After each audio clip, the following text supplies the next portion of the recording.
Joe Biden. Joe Biden's America. You know, they said that in Trump's America, Antifa was running rampant and there was nothing we could do to stop it.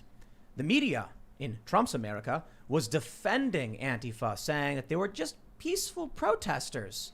That news you heard about destruction and vandalism, right-wing conspiracy theories.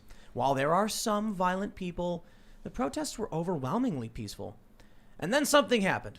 Joe Biden became president, inherited this American problem, and I guess now Antifa is wreaking havoc in Joe Biden's America. One day, not even one day, is the inauguration day. They went out and they smashed up the Democrat headquarters, I think this was in Portland, among other protests, burning American flags, trashing things in Seattle, and the internet lit up, ragging on Joe Biden, and then something kind of hilarious happened. Twitter has banned several high-profile Antifa-related accounts. Finally. Yeah, after all of these years, the years spent of complaining about left-wing extremists and terrorists organizing on their platform and them doing nothing, as soon as it's a problem for Joe Biden, gone. Wonderful. So we're gonna talk a bit about this stuff. We got some other stories in the same vein. There's this think tank guy who tweeted a disparaging comment about Mike Pence. Well, I shouldn't say disparaging. He tweeted that he should be. I won't even get into it. Just he was bordering on threats of violence. He lost his job now. So it's funny how we're making it this far into the double standard now applying to the left. But it's all in the benefit of them. So we're going to go through these stories. Joining us today, we've got Matt Braynard. Matt, do you want to introduce yourself? Explain who you are, what you do. Sure. Well, I'm probably best known as the former director of data and strategy for President Trump's campaign in 2016. I lead Look Ahead America, a 501c3 dedicated to registering, educating, and turning out to vote disaffected patriotic Americans, as well as fighting for election reform and against corporate censorship. And most recently, I led the Voter Integrity Project, which brought me here last time, so I'm very glad to be a return guest. Right on. Bill Gurkowski is here, peddling T-shirts. Howdy. I am your friendly parking lot dweller and, as you mentioned, very humble T-shirt vendor that sells all the shirts that he always wears. How pathetic am I? We have a bedroom here for Luke. He doesn't want it. So when he's like, I live in a parking lot, he's choosing to do that. Yeah. I'm a poor man. Help. give me your monies. Go now on thebestpoliticalshirts.com or wearechange.org/shirts, whatever it is. You know how it is. That is a pretty good shirt you got there, to be honest. We we have the gorilla shirt. It's just not political at all. And I don't think our shirts are ever going to be really political. They might just be like jokey, maybe cultural, but yeah, it's pretty good. He doesn't have enough room for all of the news bureaus there that could be listed. I know. It should be like a NASCAR suit, to be honest with you. Is Vox is not on there. I haven't checked it. Nope, not Vox. No. Oh man. Is Washington Post? We'll make another shirt. Don't worry. We'll make a full shirt. No, this isn't my next shirt. My next shirt's going to be a NASCAR with all the corporate mainstream media logos, and it's going to say corporate sellout right here. I love it. So I'm going to write that down so I don't forget it. I get a cut of that, right? Yes. Yeah. 5%. Yes. I am a gorilla, at least a descendant of one, or we have a similar ancestor, I believe. I am the token liberal on the show, and I have smoked DMT. Ooh. I don't think you're a liberal, bro. No, but I'm the token liberal on the show, but I'm not liberal. Yeah, I don't think you're Yeah. liberal. Undercover liberal. That's right. Well, undercover conservative. Yeah. You're definitely not a No, liberal. Yeah. Like liberals are in a weird space. I think you got to be liberal and conservative if you want to live a balanced life. Just in the right time, Sometimes you want to be conservative. Sometimes you want to be liberal about changing something. Sometimes you want to make sure something doesn't change, like conservation. There's nuance in all things. There is, Ah. yeah. It's true. Right on. We also got Sour Patch Lids Yeah. pressing all the I buttons. am in the corner. I do press all the buttons. I'm wearing glasses tonight. Here's Tim. There's so much news. We also have Rachel Maddow crying because Joe Biden won, and Yikes. Andrew Sullivan also crying. I don't know Who who are that these is. people who started crying when Joe Biden became president? They cried when Trump became president, and they cried when Trump left the presidency. It's like they'll cry for anything, man. You know what's funny? I once read that men cry once a month and women cry 6 times a month. What? But I gotta be honest, I can't remember the last time I cried. I don't know. Maybe Feels I'm just good. a cold-hearted, Sometimes. dark villain with no. Do you want to cry? No, I got nothing to cry over. Yeah, I think 6 is a little low too. By the way, It depends on the woman. Let's put it that Yeah. way. Well, Rachel Maddow, I think, does cry a lot. And I mean that. I'm not saying that to be like, haha, she cries. No, she really does. When the Mueller report, came out that Trump wasn't, colluding with the Russians, she was like fighting back tears, and that was really weird. I've noticed if I fast, I'm more likely to cry, more in touch with my emotions. I can get to crying quicker. More in touch though, but not in control of. I don't know. I could make myself cry. Things. It's like acting technique. Yeah, it's an acting technique. Yeah. Or I could just like not. Anyway, they cried. So we've got a bunch of stories to go through, and this guy lost his job, and it's crazy, and, Antifa getting banned. Before we get started, head over to timcast.com, my friends, and become members to help support the show. We are trying to build up a strong backbone, a user base, a membership that will protect us from censorship. If we get nuked across the board, like many channels have, then we're gone. But if you go to timcast.com and you sign up, and we have a decent amount of subscribers, we can keep doing the show forever. And I guess, there's always the possibility they ban my website outright, but that seems really, really unlikely. We got a post up the other night. I don't know if you saw, we were yelling about whether or not Trump is truly corrupt. And so we actually did another 20 or so minutes, just about 20 minutes. And it's a members only post, and we're all basically yelling at each other, and it's good fun. And that's at timcast.com. A lot of people have mentioned they're having trouble with signing up. Just email members@timcast.com, and we are getting it all fixed for everybody. The site is new, and there is I think it's a third-party problem, so we have to do some kind of plugin or integration. It's certain email addresses for whatever reason. But timcast.com, become a member, and it is greatly, greatly appreciated. Don't forget to like, subscribe, notification bell, and share this with your friends, because that's the real way we win. But let's get to the news. Most of you may have seen the reports from Reuters this morning. Anti-fascist protesters vandalize buildings in Portland and Seattle. They report anti-government and anti-fascist protesters in Portland and Seattle vandalized a Democratic Party office and other buildings and scuffled with police on Wednesday, protesting against President Joe Biden's inauguration. People dressed in black and with their faces covered broke windows in the glass door at the Democratic Party of Oregon business office in Portland, spray painting an anarchist symbol over the party sign. Video posted on social media showed. We don't want Biden. We want revenge for police murders, imperialist wars, and fascist massacres, read a banner they marched under. The new Democratic president was sworn in on Wednesday, urging unity and restoration after Republican Donald Trump's divisive tenure. Donald Trump was so divisive when, Joe Biden started his presidency by saying this country is being torn apart by white supremacists and nativists, and sounded an awful lot like he was calling the other half of the country deplorables, if you know what I mean. So spare me this rhetoric about, Biden being the one who truly does want unity. I'll respect him trying to tone things down. But at least I can say this. He used and abused and is tossing out Antifa. The Democrats defended him. What was that meme you mentioned, Luke? In Toy Story, there's a scene where the toys are being thrown out, and right now there's a meme going around with the toys being BLM and Antifa, and Yes. the big, the child in there being, of course, Joe Biden, throwing them away. Throwing him in the garbage. The real test, though, is when and if these Antifa members get arrested, is his campaign going to continue to bail them out of prison? Because that's how you really know if he's done with them or not. Yes, because Kamala Harris also was raising funds for a lot of the rioters that broke the law. And also what's really interesting is, we had the mainstream media hyperbolically screaming about the potential of violence at all the 50 capitals that's coming our way.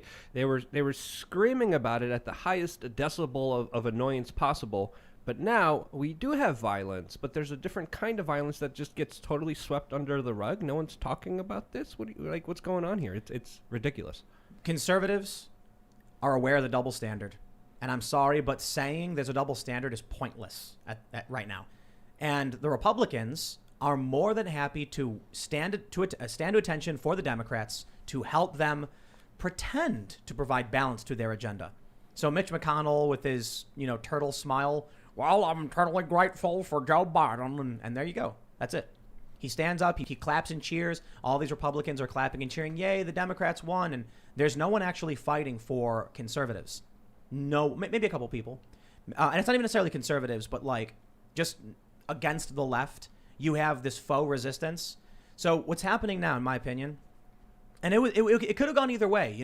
I thought Joe Biden was going to throw them a little bit more red meat, maybe throw them a bone to placate them. But I guess these people just want chaos. So it's really funny because when we saw them destroying the windows at the Democratic Party HQ, these viral videos on Twitter, someone tweeted that it was just like what the U.S. normally does. funding terrorists in the Middle East who then eventually turn on us and start causing damage to, right? Isn't that funny? So the Mujahideen, for instance, and then Al-Qaeda. So they get these Antifa people to go around smashing everything up. They say, oh no, look at Trump's America. And now that it's Biden's America, and they go around smashing things up, it's like, yeah, it's their fault. There was tear gas deployed in major U.S. cities. Hold because on. of the unrest. This was Joe Biden's Gestapo stomping out anti-racist and pro-freedom protesters. Anti-fascists. Anti-fascists. They were just trying to help. And Joe Biden's Gestapo stomped them out. Which is, again, a 180-degree turn from where we were 6 months ago, where Tom Cotton wrote a New York Times editorial piece talking about how we need to send in the military to deal with Black Lives Matter. Huge controversy. The New York Times editor got fired because of allowing an opinion piece. But forced to resign. Yes. Or I should say, he resigned in shame. As I say, potato. You know what went on. You know what happened there. And now it's a big controversy. It's not even talked about. But I remember seeing one of the Antifa signs saying, "We don't want a Biden administration. We want vengeance." Yeah, I have a picture, I believe. Yes, and it's a pretty visceral picture. But people need to understand the larger base of Antifa are not big Biden supporters. I don't think they ever were in the first place. They weren't. Yeah. And so this is one of the issues I had with high-profile conservative personalities that would say, like, Antifa is the militant wing of the Democrat Party. And I'm like, nah, they hate Democrats. Yeah, and they will punch a liberal in the face. But Democrats were eager to defend them as long as they were making Trump look bad. So Right. crazy. Yep. Dangerous, too. And now, well, what are they going to do? Look at the Middle East with Obama and ISIS. It's like, it's perfectly on brand. On brand. There you go. Yeah. Yeah, it's exactly their game. Like when you use an evil demon to corrupt your I'm sorry. file. I'm sorry. I just saw this. We are ungovernable.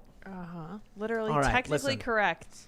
There's you know what I think? There's anarchists like these people who are more like some kind of rabid skunk. Just like, because the skunks are like all black, you know what I mean? Like they're wearing all black. And then they run around and you can't do anything with them because they're rabid. And that's the kind of anarchist they are. And you have people like Luke who are like, I would like to use Bitcoin to buy guns. And that's the other kind of anarchist, I guess. Non-aggression principle and allowing people to, transact peacefully in a way that benefits them without transgressing on anyone's personal liberty or sovereignty or freedom. Did I say buy Bitcoin with guns? Because I guess that would still work. Yeah. Is that what? Yeah. Yeah, I think Here's so, a gun. yeah. 1 Bitcoin, please. People do that. That has happened. There's many interesting Sell a gun? aggregist transactions that happen all throughout I guess the you'd United be States. selling the gun for Bitcoin. It's a common transaction in Galt's Gulch. Happens all the time. Yep. Yeah. We don't want Biden. We want revenge for police murders, imperialist wars, and fascist massacres. And if you ask them, they probably can't tell you what that means. Yeah, somebody made a statement. Most of those people are foot soldiers, just enraged, angry because they're not making any money. They can see the economy spiraling out of control, and that's about They can't the see the level of economy, their- dude. I think they can see it, but they don't understand they it. want money printed. They're the ones who are like, print more money and give it to us. It's like, But you're prices burn- are going up. Like everyone sees that. Yeah, but it's because of them. It's because it's like, could you imagine someone being like, we should put peanut butter in the gas tank? And you're like, that'll break the car. And then when the car breaks, more peanut butter. The car is breaking. I'm so angry. And you're like, you put peanut butter in the gas tank, dude. Machine doesn't work that way. But also another interesting facet to understand here, they're going to eat their own. They're going to be fighting each other, as I was saying, a long time on this show. But another one is, a lot of them think that they were promised police reform. And that's nowhere to be seen part of this new Biden administration. Not that I've seen. I haven't seen any clutter or conversations or talk about any kind of reforming of the police or authorities. And that's kind of their main Dude, issue. they put the militant prosecutor in Yeah. as VP. Yeah. Yep. They put 25,000 troops in D.C. They started putting up "Thank you, police officer" signs all over D.C. Didn't Pelosi want, quote, crew manned machine guns Man, at the did. Capitol? Crew manned machine Isn't guns. that gendered language? Well, Yeah. see, Just saying. in that situation, it was threatening to them, right? But what this Justice Department is more than likely going to be doing is going to your neighborhood police departments and hitting them with lawsuits because there are allegations of somebody getting mistreated when the cop was just doing his own job. So that's a real fear in terms of how they're going to affect policing where you live in your neighborhoods by interfering with the way your local police operations are. And also with the attorney generals, Right. like we recently saw in New York, with the attorney general actually going after the NYPD for their handling of BLM protesters. So that's another case that's happening. They exacerbated the problem. A problem that, I mean, Luke, you and I have been complaining about for a decade now. Since back when the black bloc anarchist types were going around smashing stuff, there was a moment where a dude was stalking me and then physically attacked me, and Luke grabbed his mask. Yeah. Well, me and Matt intervened Yeah. because I saw him kind of going after you, and I was like, okay, let me stay close to Tim because I see they're going to try to attack him. And that's when they kind of jumped at Bro, you that was for 9 live streaming behind you. And as soon as they got behind you, me and Matt kind of jumped in and, Where was took that? care of that This was situation. in New York. This 9 was- years ago. Yeah, 9 years Well- ago. And I mean, what else did people expect? If you normalize violence politically, what did you think was going to happen? And now the Democrats, the Bidens, they have a huge situation that's very explosive right in their hands that they cultivated themselves. Let's jump to the story you mentioned, Luke. We got it from the Daily Caller. Ken Cuccinelli claims Pelosi asked for crew-manned machine guns in Washington. I believe it. I kind of believe it. But let's read. Acting Deputy Homeland Security Secretary Ken Cuccinelli told Fox News the story Tuesday that House Speaker Nancy Pelosi asked for crew-manned machine guns to be part of security forces in Washington, D.C., ahead of President-elect Joe Biden's inauguration. Cuccinelli and anchor Martha McCallum were discussing the presence of 25,000 National Guard troops in the nation's capital after pro-Trump rioters stormed the U.S. Capitol building January 6th. A division, Cuccinelli said, responding to McCallum's assertion that the number of troops is greater than the number in Afghanistan and Iraq. You have a division. The last up of thousands of these troops was requested by the speaker through the Capitol Police. She even wanted crew-manned machine guns in Washington. That was rejected because there's simply no use for that in a security arrangement for a civilian undertaking. Just so some of this has gone beyond any legitimate security need. Cuccinelli defended the troops as disciplined and professional and said they will perform as expected, but added that the state capitol buildings are also important to defend. The world is not about Washington, he said. It's supposed to be about everywhere else, which is what the Department of Homeland Security tries to keep secure. The acting DHS Deputy Secretary confirmed that threats of individual attacks in different places are also absolutely a problem before criticizing those who focus only on D.C. He says at the same time, where was the concern for the rest of America? Congressmen aren't more important than any other American. It's a good point. Boom. And everyone in this country should be kept safe, and that's what the Department of Homeland Security has endeavored to do through this entire difficult year. Crew-manned machine guns, what would that be, like full auto 50 BMG? It's a team where one's holding it, the other one has to Yeah. carry the ammo and make sure it doesn't the get belt. jammed. Yeah. The belt Yeah. feeder. But is that would that be 50 BMG? I guess theoretically there's you could many do, different calibers. Yeah, you that could do have 7.62 machine guns belt with. fed. Yes, so I'd like to imagine they were like mounting 50 BMG and just like Nancy Pelosi wanted just like to like if a human being gets hit by one of those things, they explode, right? Like a red mist. I wouldn't want to see that. I think a lot of soldiers All right, have it's dark, PTSD. it's dark because of humor. that. But I want to make a point. I'm just trying to drive home how insane it sounds. But here's the thing. In 2017, when there were thousands of people in D.C. rioting and smashing everything and starting fires, they organized that protest for Hillary Clinton, not for Donald Trump. The original plan was that Hillary Clinton was going to be inaugurated and they were going to go and riot. Trump won, and they said, well, we're still going to riot. Yep. So I wonder if the real fear here wasn't the specter of the far right, which typically doesn't do anything, but that they knew, like we saw in Portland and Seattle and Denver and a few other places, Antifa would have come out in D.C. and destroyed everything were it not for the National Guard. Yep. And I remember being there in D.C. You were there too. I think Yeah, I we got all arrested. we all got pepper sprayed. I was temporarily arrested and then talked my way out of it with my press credentials. But it was a wild, crazy day with a lot of property destruction. We were walking down the street during the riot. Well, we were running with the riot, and then the police set up a line. You charged through it. Yes. And then I got Getting pepper sprayed heavily. Yeah, they sprayed you like in the Yeah. face as you ran through the line. Yeah. And then I went into the doorway of this building, and then because this is how it works, everyone followed me, and so then I was smashed up against the door by a bunch of Antifa. And they were, and some of the people were nice. They gave me the milk of magnesia or whatever, Malox for the pepper spray. I was told 3 times by the supervisor that I was arrested and not free to go. Yep. But eventually, a local news crew their boss had called saying, you better not arrest our crew. So when he pulled out this crew, I reminded the lieutenant that I was like, hey, I talked to you. Look, here's my press card. And he was like, come on. And a bunch of journalists got pulled out. Now, here's the funny thing about this. I get pulled out and I tweet, just got arrested. They released me before, being taken I was there for like an hour or two. And some other journalists did get arrested, and they were so mad. They were tweeting like, I got arrested. Blah. I'm like, dude, one guy was screaming at the top of his lungs at the cops, you mother effer, you can't arrest me. And I was like, I'm terribly sorry, officer. I'm a journalist. Do your job on, here's my press card. Just come and talk to me when you get a chance. Yeah. And that was it. I remember seeing the kettle, and I'm like, oh my God, they're going to kettle and arrest everyone. And there's a wall of pepper spray, and they were spraying it. And I was like, I'm just going to run right through it. I got hit really hard. There was another female reporter who just made up and said, I'm pregnant. So I was like, I'm going through this. And then luckily, they pulled her out. Didn't get hit. They pulled her out. But back to the point of machine guns that Nancy Pelosi wants. She's essentially saying, protection for me, but not for thee. These are anti-gun, anti-Second Amendment individuals who don't believe in you having the right for personal protection, but they want machine guns for themselves. Are you kidding me? You've got the NFA. You can't make. How's it work? You can't make a machine gun. You can't have a machine. You could only have machine guns within a certain year. So pretty much machine guns are only available for the super rich that could afford them, because there's a limited supply within a certain year that you can could have them. So they're grandfathered in. There's few remaining, and the few that are only available to people who could spend $20,000, $30,000, $40,000, $50,000 or on government. Them. Or the military. Yes. So Nancy Pelosi is leading the charge to take away your right to have this protection.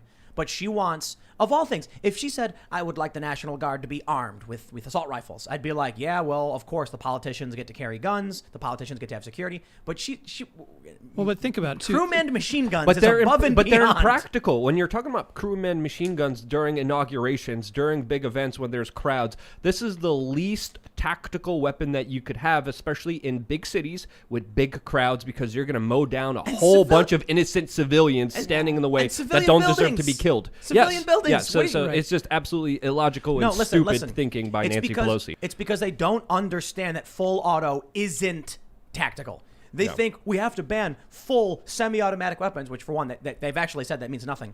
When they say, I remember at the March for Our Lives, people were like, no one needs a fully automatic weapon. And I'd tell them like, well, you can't buy one.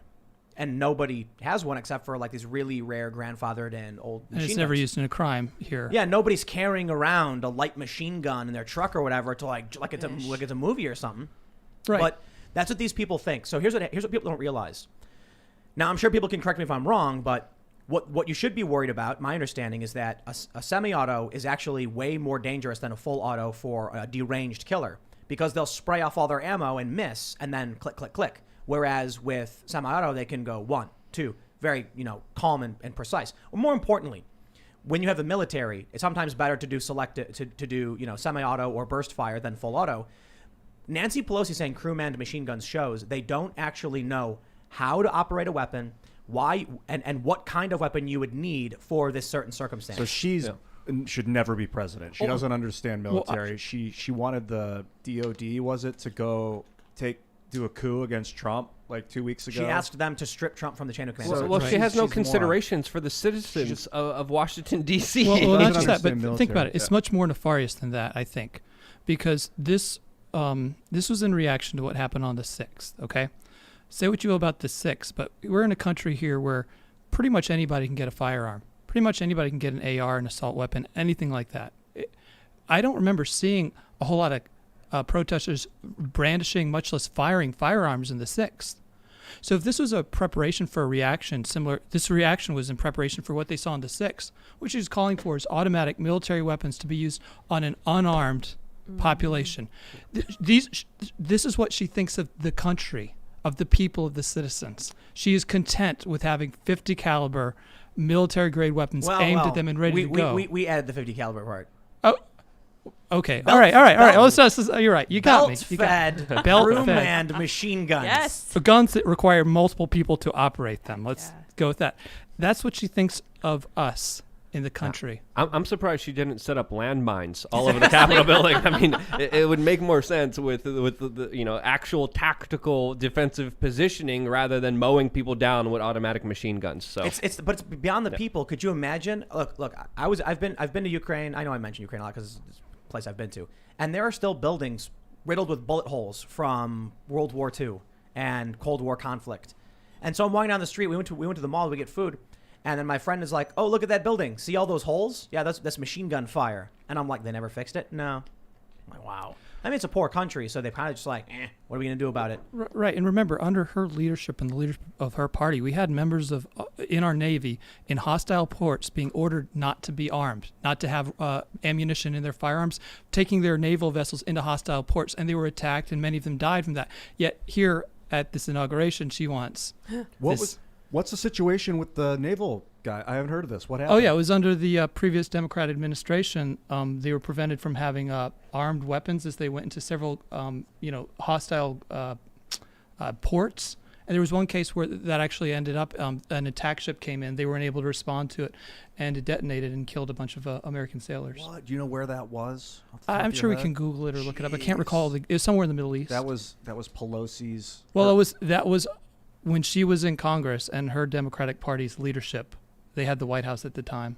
So there you go. You can see what these people, what these politicians think of the people and what they would do to them. But that's a good point, man. The people who stormed the Capitol, many of them were just bewildered and befuddled walking into open doors. Some of them were violent and aggressive, but I think the worst we saw was crowbars. Yeah.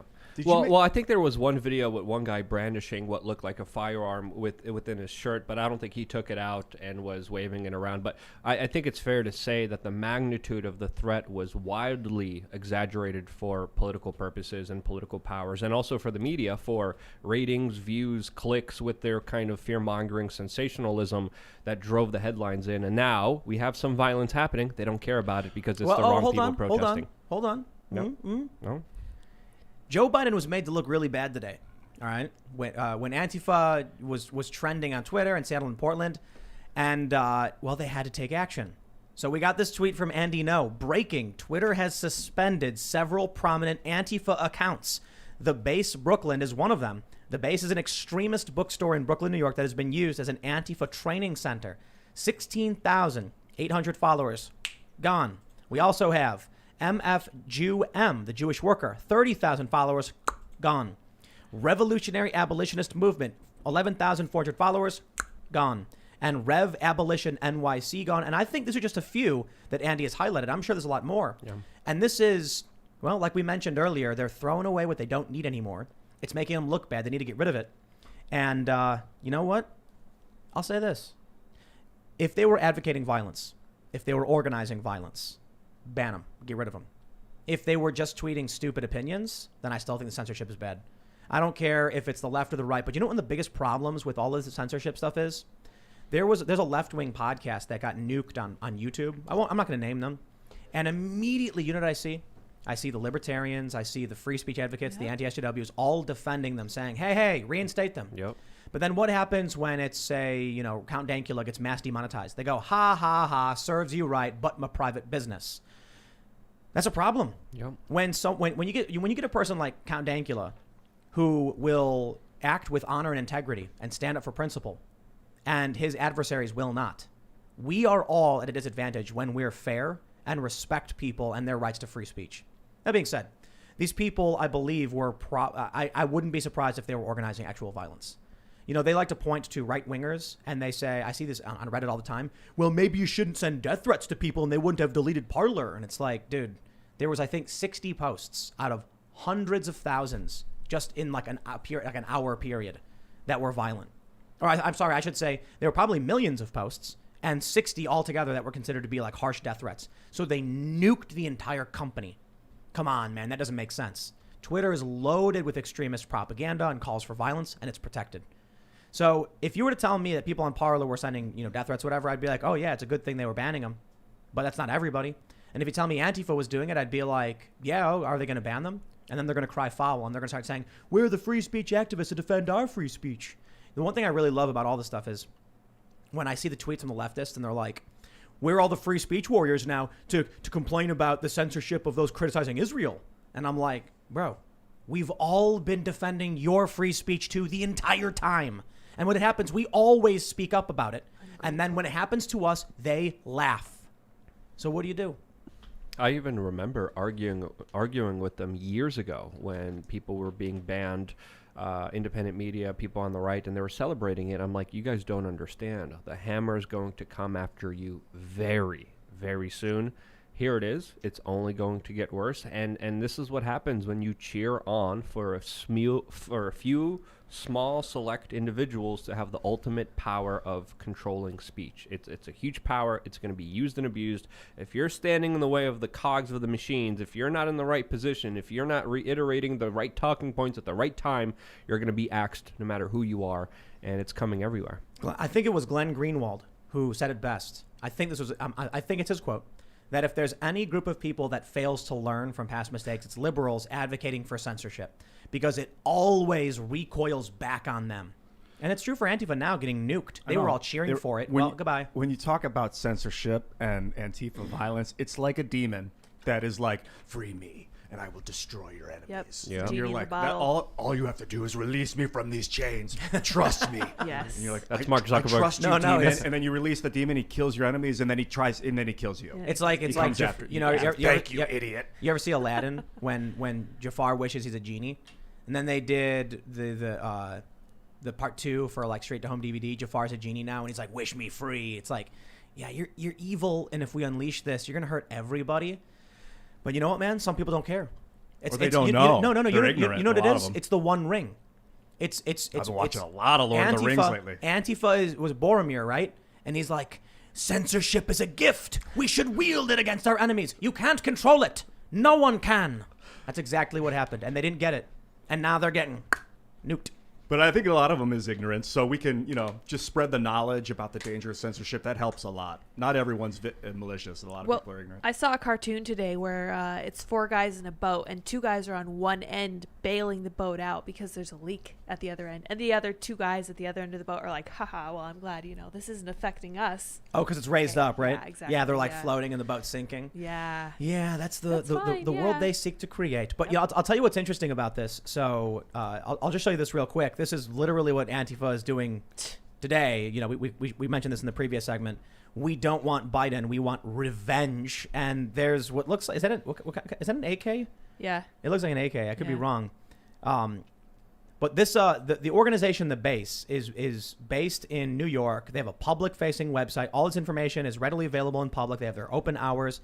They say The Base is an anarchist political center in Bushwick, Brooklyn, committed to the dissemination of revolutionary left and anarchist ideas and organizing. Now, on their website, it's very, innocuous, right? Well, Project Veritas actually did an expose. I don't know if I actually have the full expose. Well, here's an opinion piece about it or something, where they had footage from inside where they were doing combat training, basically. That was self-defense training. You're allowed to do self-defense training.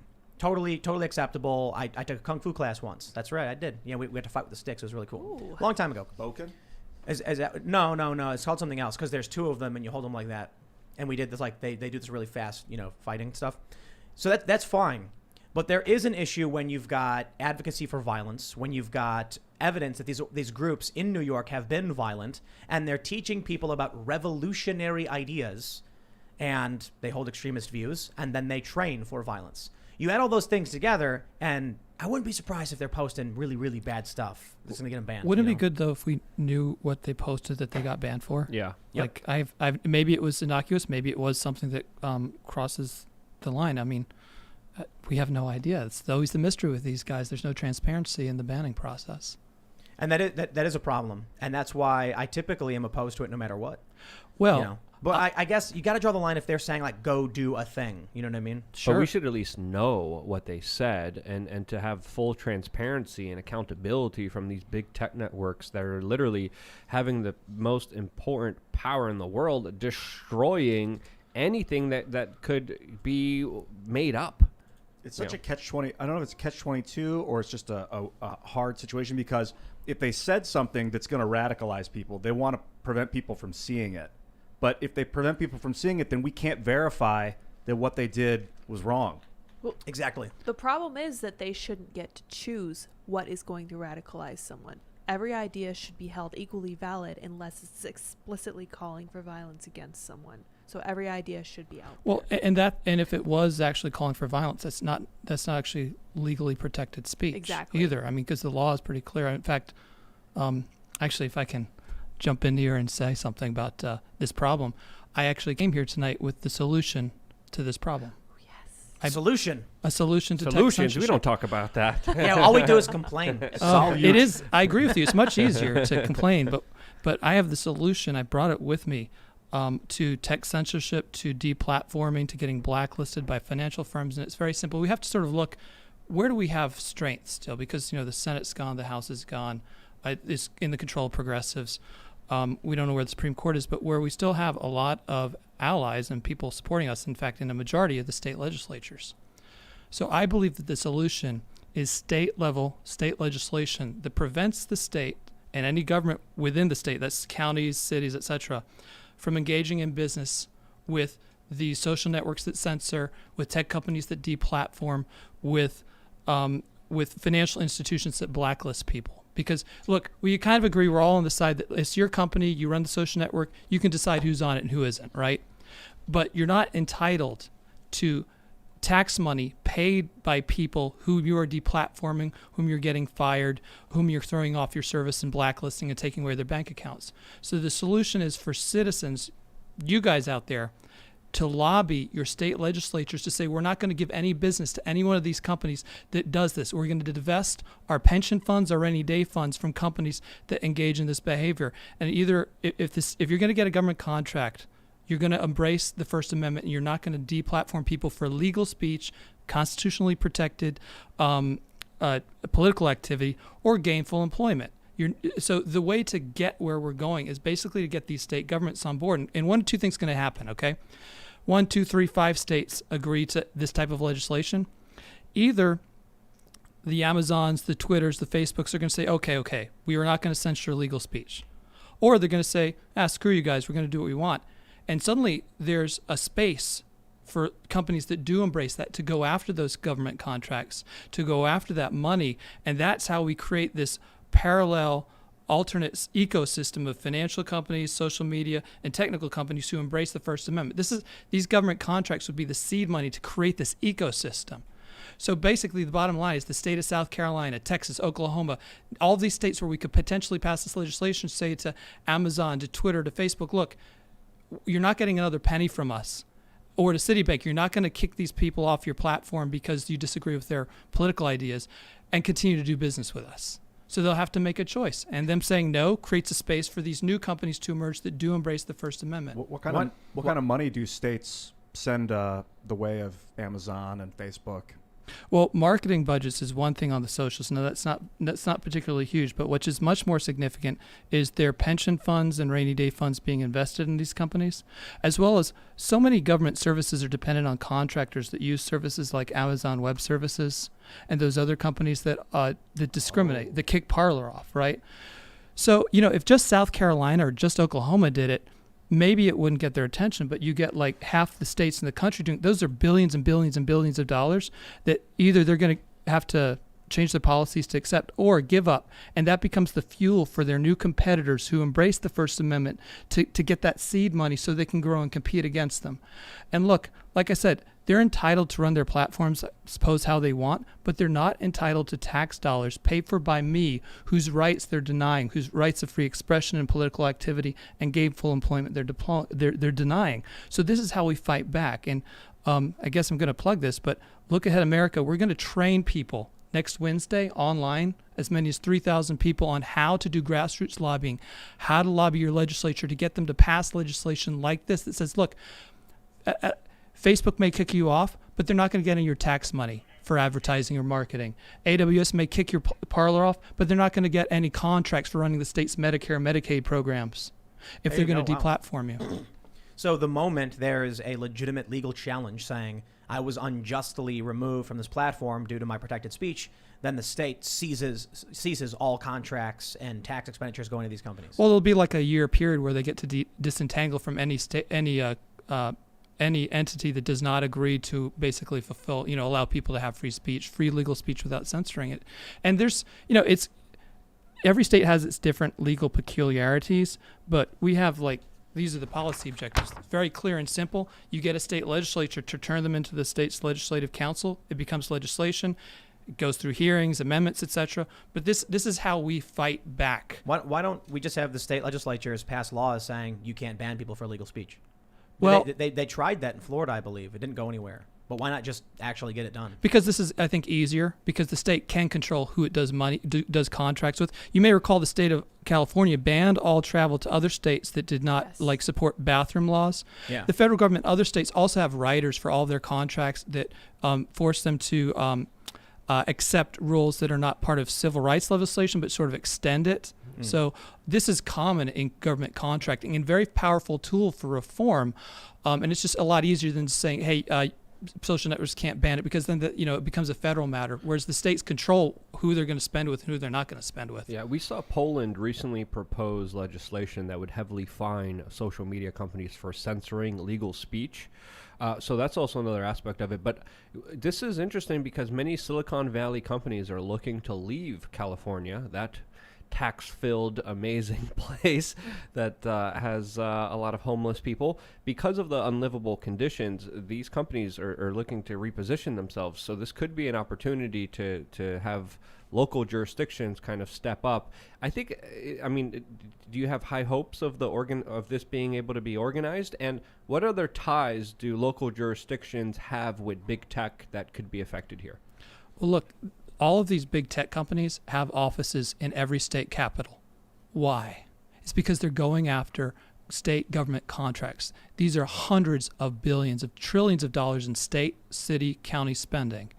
And this matters. And again, it's going to have one of two outcomes. Either they're going to forgo billions of dollars in revenue, billions of dollars that will instead go to their competitors, brand new competitors, which they hate and fear. Or they're going to have to relent and say, okay, we're going to permit legal speech. We're not going to kick people off our platform for, you've got banks saying that we're going to stop doing business with firearms manufacturers. And, if it's your thing, marijuana farms, right? Because, well, this would prevent that. Or at least say the state is not going to accept payments from these banks or do transactions through these banks if they ban legal.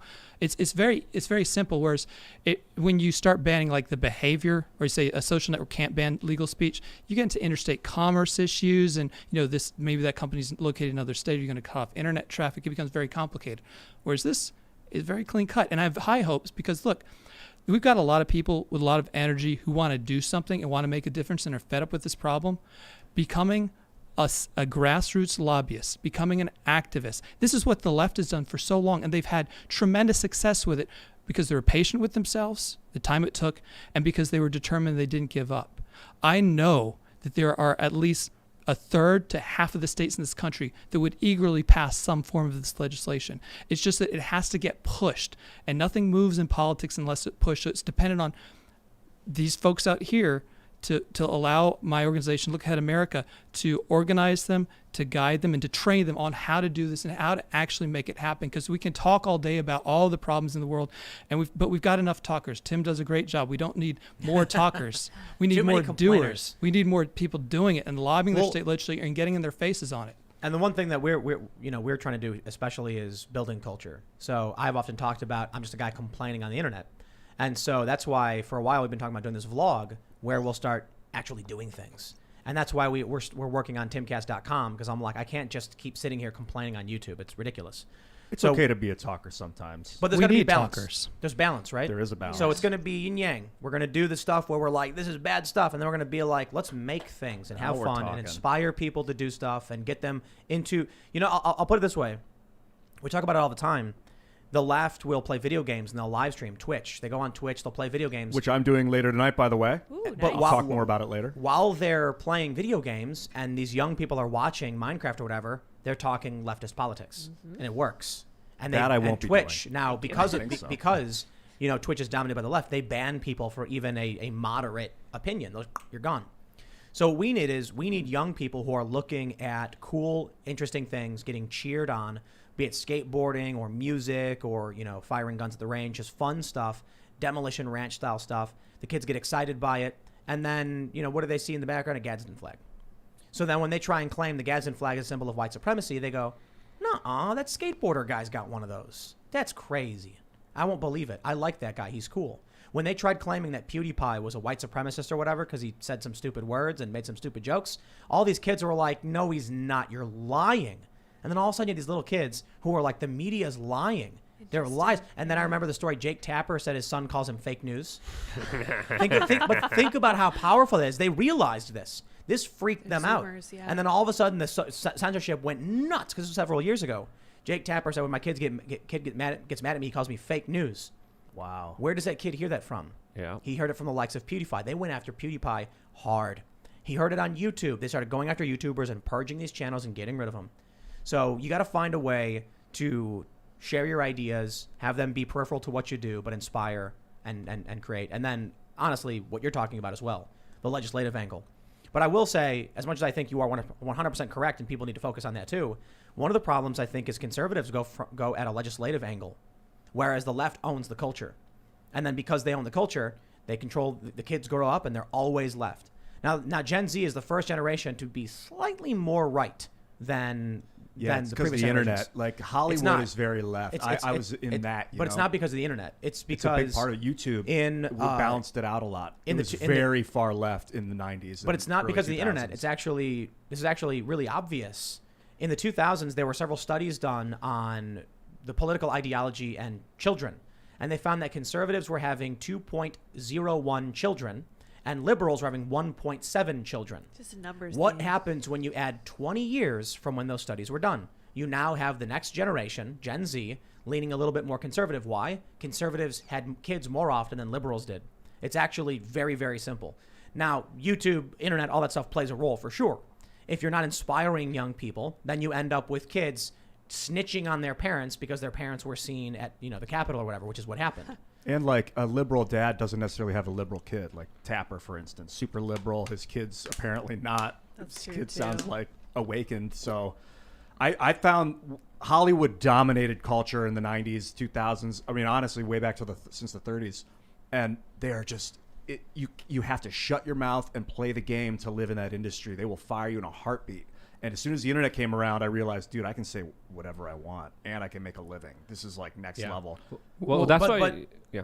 I mean, that's why they went after PewDiePie and Joe Rogan and so many other kind of cultural institutions that weren't regurgitating their talking points, and they were providing entertainment that wasn't propaganda, that wasn't brainwashing, that wasn't disinformation. You turn on all the mainstream media crap, whether it's Hollywood, movies, TV series, there's so much subliminal trash and garbage and messaging in there that it's absolutely ridiculous. It's unwatchable for people who know what's going on, who know the narrative, who know the agenda, who know the talking points, seeing it again and again portrayed in so many different ways. It's essentially brainwashing, according to a lot of individuals, especially when you look at the deeper involvement of the state with Hollywood and their active involvement with writing scripts. It's a big game that they want to take out anyone who's not involved in it. Like I actually am the rare right winger who has a master in fine arts from Columbia University. Right.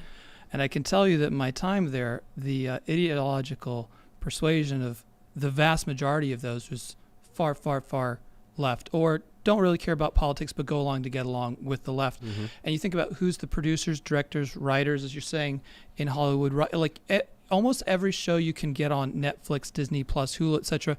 If you look at those writers and what they look at, middle America, patriotic America, and they look at it with disgust and disdain, and almost, I would say, almost a hatred.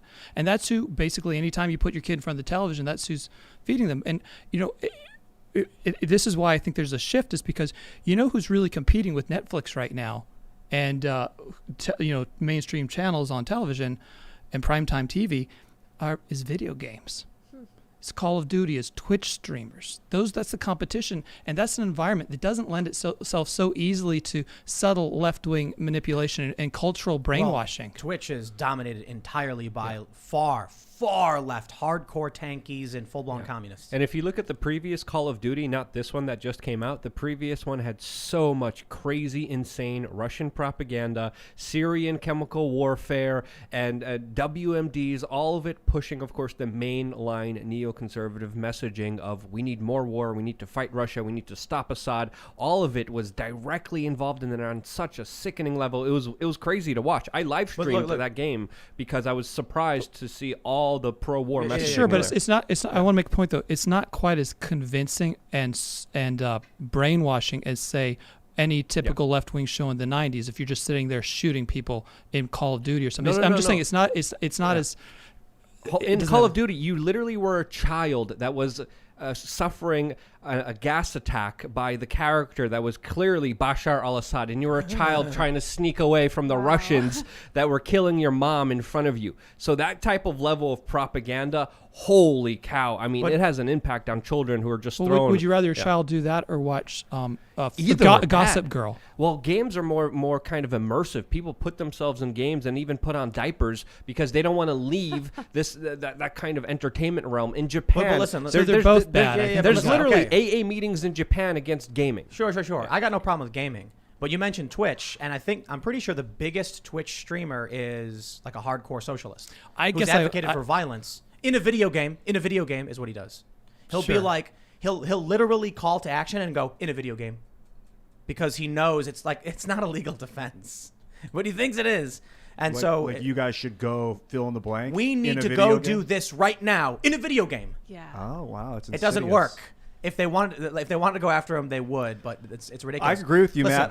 I think it's the movies and TV are uber brainwashing, and when the gamer has control, there's no writer. Like the games have been written and do have a plot, and like Call of Duty was extreme propaganda, especially the new one was extreme Russian like hate propaganda. It was crazy. Not the new one, the one before the second new one. I with haven't Ghosts, I was haven't it? played I don't I know. haven't played the new one. I stopped poisoning my mind with that content. But most games are kind of neutral. The platform, it's just a Well, game. the way you play them, it's mostly multiplayer. Like I don't know. Most games are pro gun.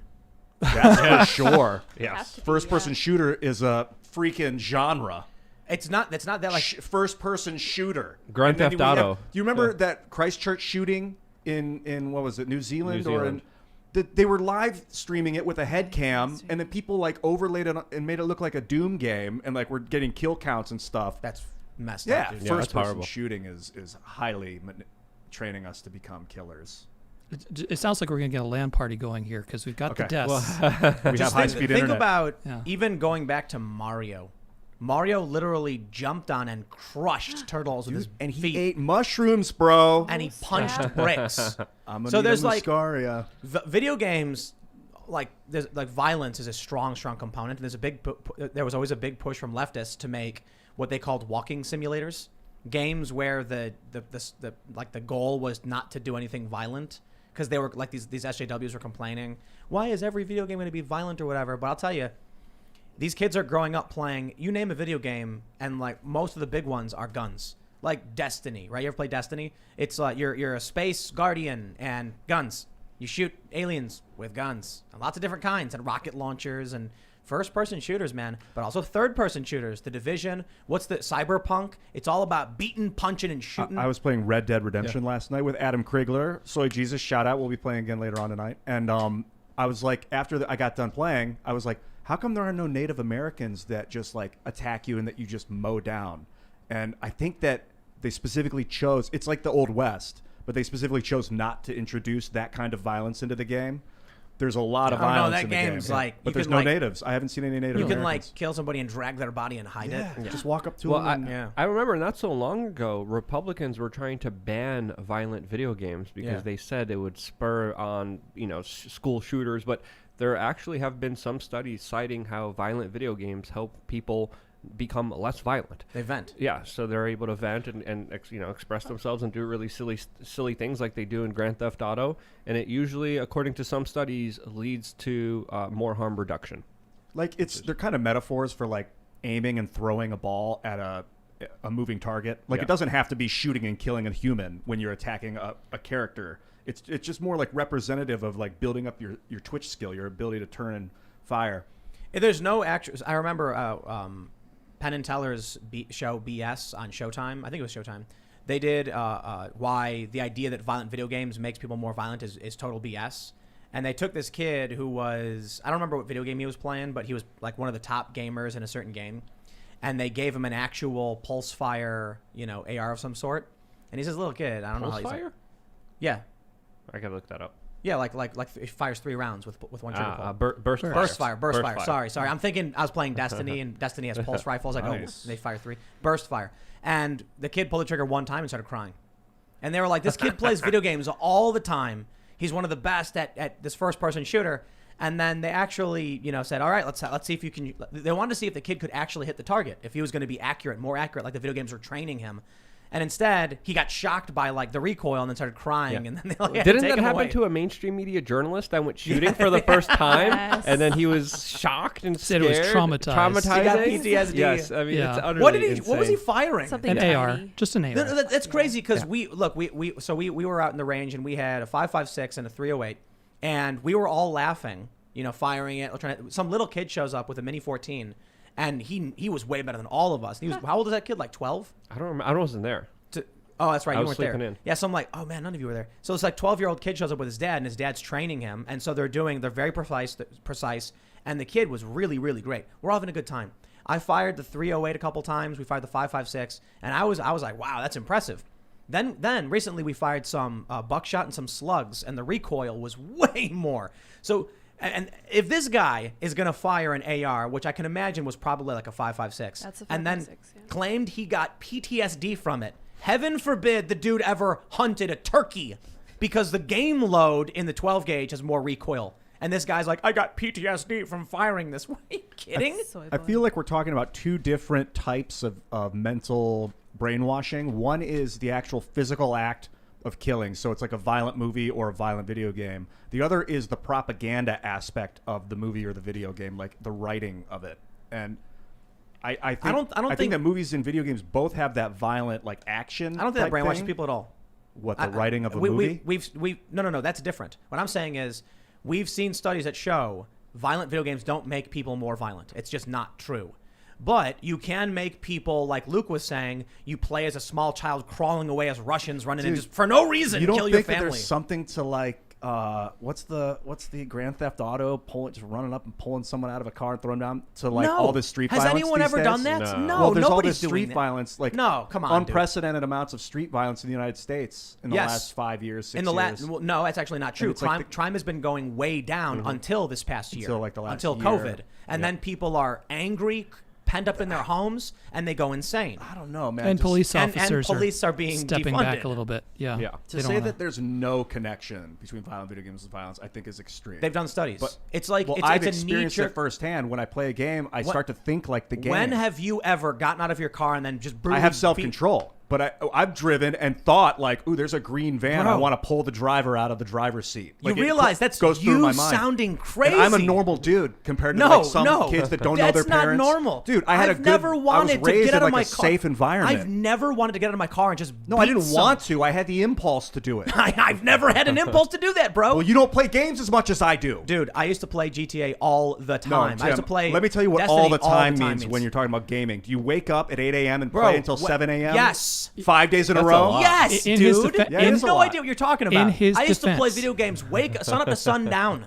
In his That is my defense, life. in his defense, I play one game, World of Warships, and I will confess that playing it has made me want to take a sailboat out. Heck yeah. I got, you know what? You're right. I played Civilization, and it made me want to build a space program to go to Mars. Yeah, the space makes you want to build a space I, element. get in on I that. got the But- science victory in Civilization, and I was like, But I think let's that- rally a nation I of think hundreds that of people millions. that are disturbed are way more likely to commit violence anyway. What And studies- whether or the not studies they show play you a game. wrong. Ian, There've what been if, numerous I don't. studies about this I don't over care decades. about a couple of studies.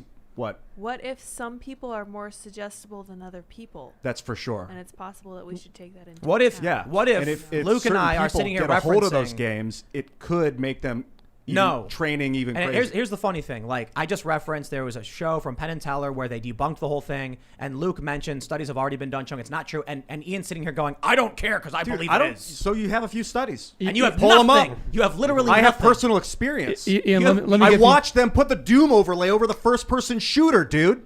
let me- So I you would- go crazy from playing games, and other people No, don't. I and watched you the think- Christchurch shooter with his first-person camera on, laughing like he's playing a game, and people also taking the video and then making it into That has looking like a video nothing game. to do with it.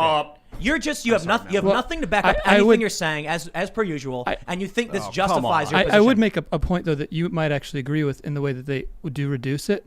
Because you think about where most crime happens, it's in dense urban areas around. That's where most of the crime takes place. Because you take those parts of the country away from the United States, and we're like the most peaceful country in the world. You just subtract like 6 cities, and we're the most peaceful place in the world. So it's happening there.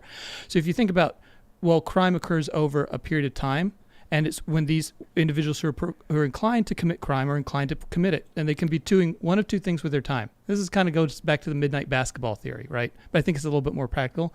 Is if you've got this video game, it keeps you engaged, and you're sitting around playing it for 12 hours a day because you're really not capable of doing anything else. If you're doing that instead of being out on the street actually doing the crimes, I think that in some ways it's kind of a palliative. Yeah. In those specific environments, not to get between your two argument, but I do think that if But you've can I- got something can to I- keep people can I- wrapped up and engaged, Yeah. they're not actually out doing other things, Yes. which may And, include crimes. Can Or- I get a drum roll? Can I get a drum roll? Drum roll, please. The Don't hit Guardian. the table, though. We're The going back Guardian. into it. The Guardian. Playing video games doesn't lead to violent behavior. Study shows. The New York Times. Video games aren't why shootings happening. Politicians still blame them. Time Magazine. No. Video games don't cause mass shootings. Now read the article that says the Russians are bad. PBS. Why it's You're a time bunch to of stop propaganda, blaming dude. video games for real-world violence. Entertainment Software Association. Science says video games don't cause real-world violence. There's 5 for you, Ian. Okay. So it's time to stop the witch hunt and the psychotic Dude, lie. I don't dislike video games, man. I wouldn't take them away from a kid, ever. But I am acknowledging that there's something to that we become what we do. Is 5 not enough for you? I would Is say- 5? I would ask Ian Read a the question. study. Though. Who did the study? How many people was in the study? I would ask you a question, though. Is can you name a single mass shooter that was moved to do that by video games? that said a video game. Well, I've never had a chance to talk to any mass No, but shooters. usually, surely they talk about what the Christchurch shooter, his Christchurch motivations were shooter's clearly head cam, articulated. He wanted No, it but- to be a head cam on Sure, I a g- GoPro so No. that you could see I agree, it. but Like, did he wrote articulate the that he reason wanted why? to cause a civil war Yeah. by using gun violence to incite the left to take guns away from right-wingers in the United States. Right, Had so nothing to do with games. So I'm just saying that if it really was causing a problem, you really would have this guy saying, "Well, I played GTA a lot. It looked like fun. I want to try out for real." I mean, maybe there I don't know probably if are. it's- I don't know if they're consciously. I don't know if people are always That's consciously a fair aware. point. Of, Maybe they're not consciously aware. Well, to me, if we're going to make arguments about what causes violence, we could bring up a lot of other things. Lead in the air. Fatherless homes. Oh, you know, yeah, for you sure. know, Leaded gas, diet, for sure. exercise, Yeah, lack of proper. and I don't even think video games necessarily cause, but maybe an exacerbative, aspect of the violence. I don't think. I think think that you're at this- right I that think it's at like this broken point- homes is the worst.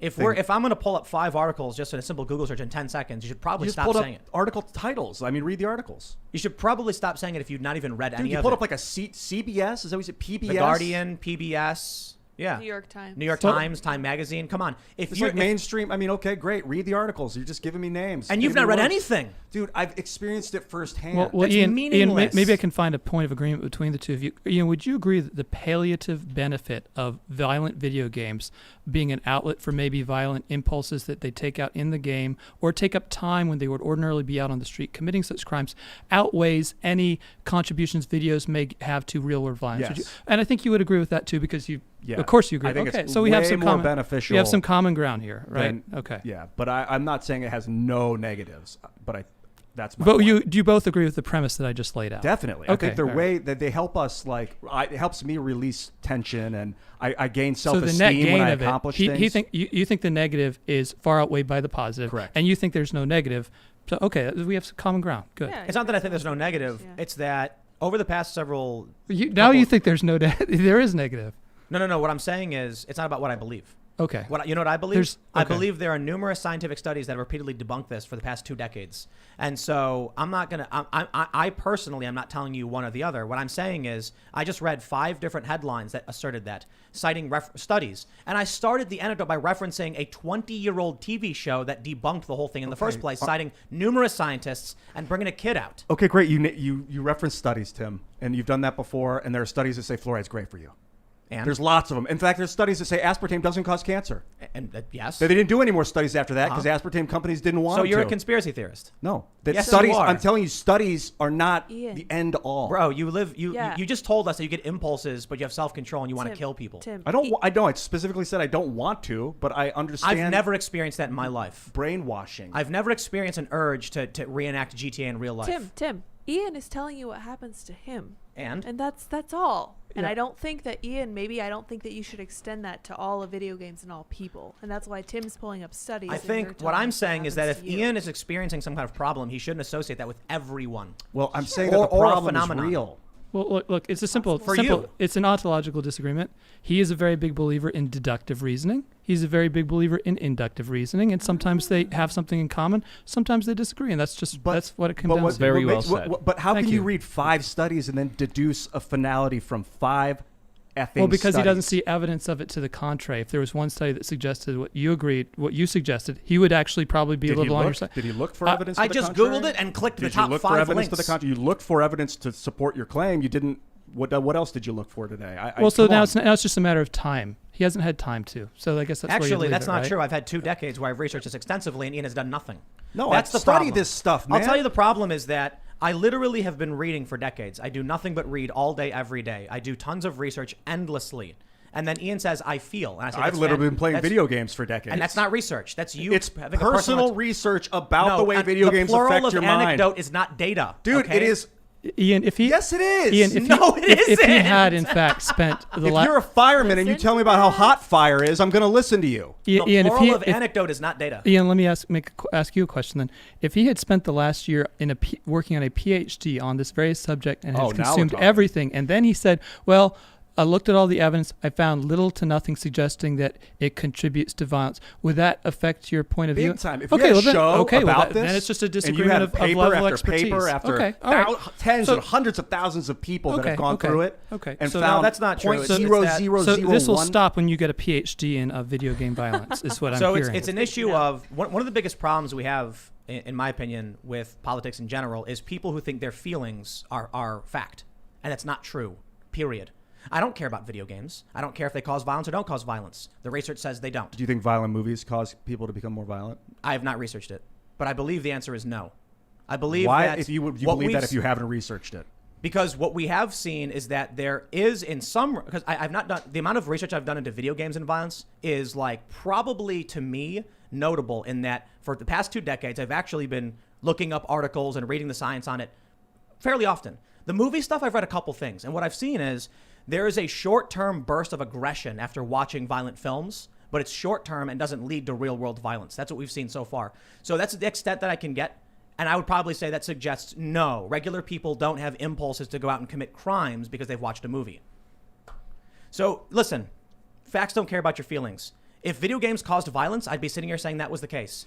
But politicians have used that as an excuse for moral authoritarian power for censorship for a long Do time. you think that watching someone commit a crime makes you more or less likely to commit the crime? Makes don't know me about less that. likely, Do you actually. think someone because now I telling empathize you, with the victim. like someone up on a stage orating and telling people to cause violence would make them more likely to cause violence? Telling people to commit a crime Yes. in the real world, Experiencing it with with your eyes and your ears. telling yes. someone that there is a tangible thing affecting you and burn it down, yes. Do you think that people can ever forget they're in real life and think they're in the video game while they're playing the game? Schizophrenics. Yeah.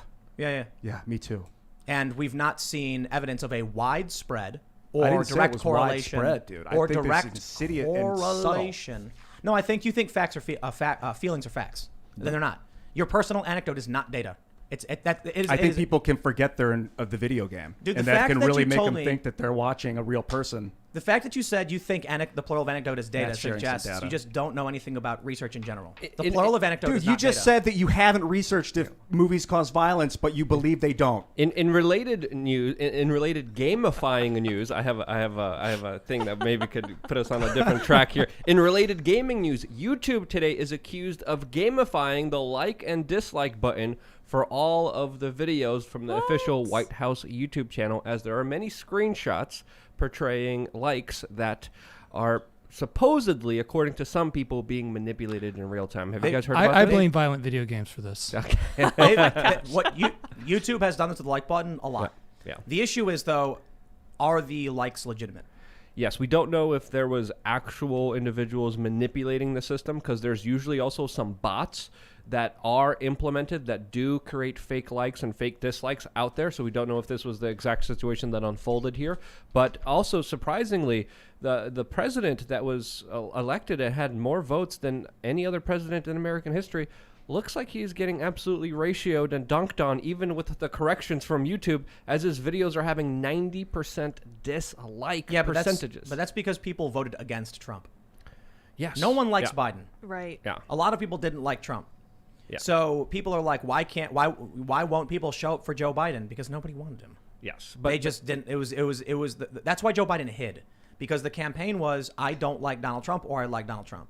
Yeah, it still is like surprising seeing the likes to dislikes, even with the supposed corrections. I hope YouTube addresses the kind of allegations, because we're seeing some of the videos being unlisted and coming back with a whole different ratio. But again, we don't know what's happening. Well, You they wanna may take know- the Netflix solution, because you Yeah. remember when Yes, left-wing after Amy content, Schumer. Netflix, Yeah. what did they do? They got rid of that system. Yes, right after Amy Schumer's Yes. like Netflix special debuted, and it was like promoted everywhere. Rotten Tomatoes, I think, gave it a 98%, when actual critics gave it what? I think I forgot the exact score. 10%? 10%. I don't know, some and ridiculously low number. and then they were like, we have the perfect solution here. We're just going to totally get rid of all the percentages, so you can't even see the exact ratings. Only left up to the professionals. And again, we're seeing people's voices just being slowly taken away. We saw this with comment sections a couple of years ago. I was screaming about it. I was sad to see it. But now I think with this happening, they already disabled comments on the official White House YouTube channel. I think it's only going to be a matter of time until they disable the likes and dislike button, because it is.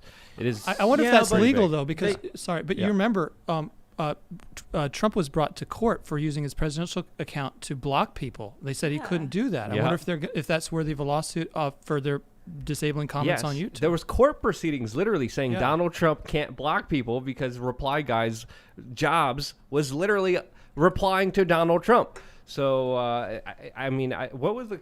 Do you know the court rulings on that? What happened? Yeah, with they that? said he had to unblock the people he had blocked. Did he unblock it, or was I that imagine contested? so. He's- Most of them. Wow. Most of them, not all. Wow. Now they're all out of work. Those reply AOC, guys. I believe Yeah. AOC still has a bunch of people blocked as well, and there's a couple other Congress people that are getting sued as well. I'm Or- seeing yeah. I'm seeing a bunch of people tweet being like, "Man, Donald Trump must be so bored right now." He's golfing. And also YouTube just recently also expanded his suspension for another 2 weeks on YouTube. Yeah, he's gone. Yes. They're not bringing him back. So, and a couple banks have also canceled his accounts. So, yes, impeachment proceedings are still going to continue in the Senate. And, yeah, things are not really looking that good for Donald Trump, to say the least. But things are looking really good for some of our favorite TV hosts. Oh yeah. The world is always brighter with authoritarianism. Ugh. It's bringing some people to tears. Check the story out. But for those that are listening, we're going to start off this segment with me asking you a simple question. And don't look if you haven't yet. Don't look. Who do you think cried when Joe Biden won? Which anchor on TV cried? Probably all the right wingers. All right. I know this one, but Who is it, Luke? Miss Maddow. Rachel Maddow from the Daily Mail. Who is media's biggest Biden suck-up? Rachel Maddow cries on air while Al Roker fist bumps the president, and the new press secretary, Jen Psaki, gets a very warm welcome. Rachel Maddow said that she'd worked through half a box of Kleenex on air. Amazing. Oh, yes, weeping on air and making fun of Trump staffers. Rachel Maddow, a well-known Trump critic, confessed on her show that she worked through half a box of Kleenex while watching the day's events. I'm a faucet that can't turn off. I remember the last time she almost cried on TV was when the Mueller report came back that Donald Trump wasn't colluding with Russia, and you could see her struggling not to cry. And there's that really funny video where the lady's like filming with her phone and she's laughing and she goes, "She crying." Oh, I love that. It went so viral. It was amazing. They say ABC News' Byron Pitts drew criticism for calling Biden the nation's Papa-in-Chief after listening to his inaugural address. I love this one tweet.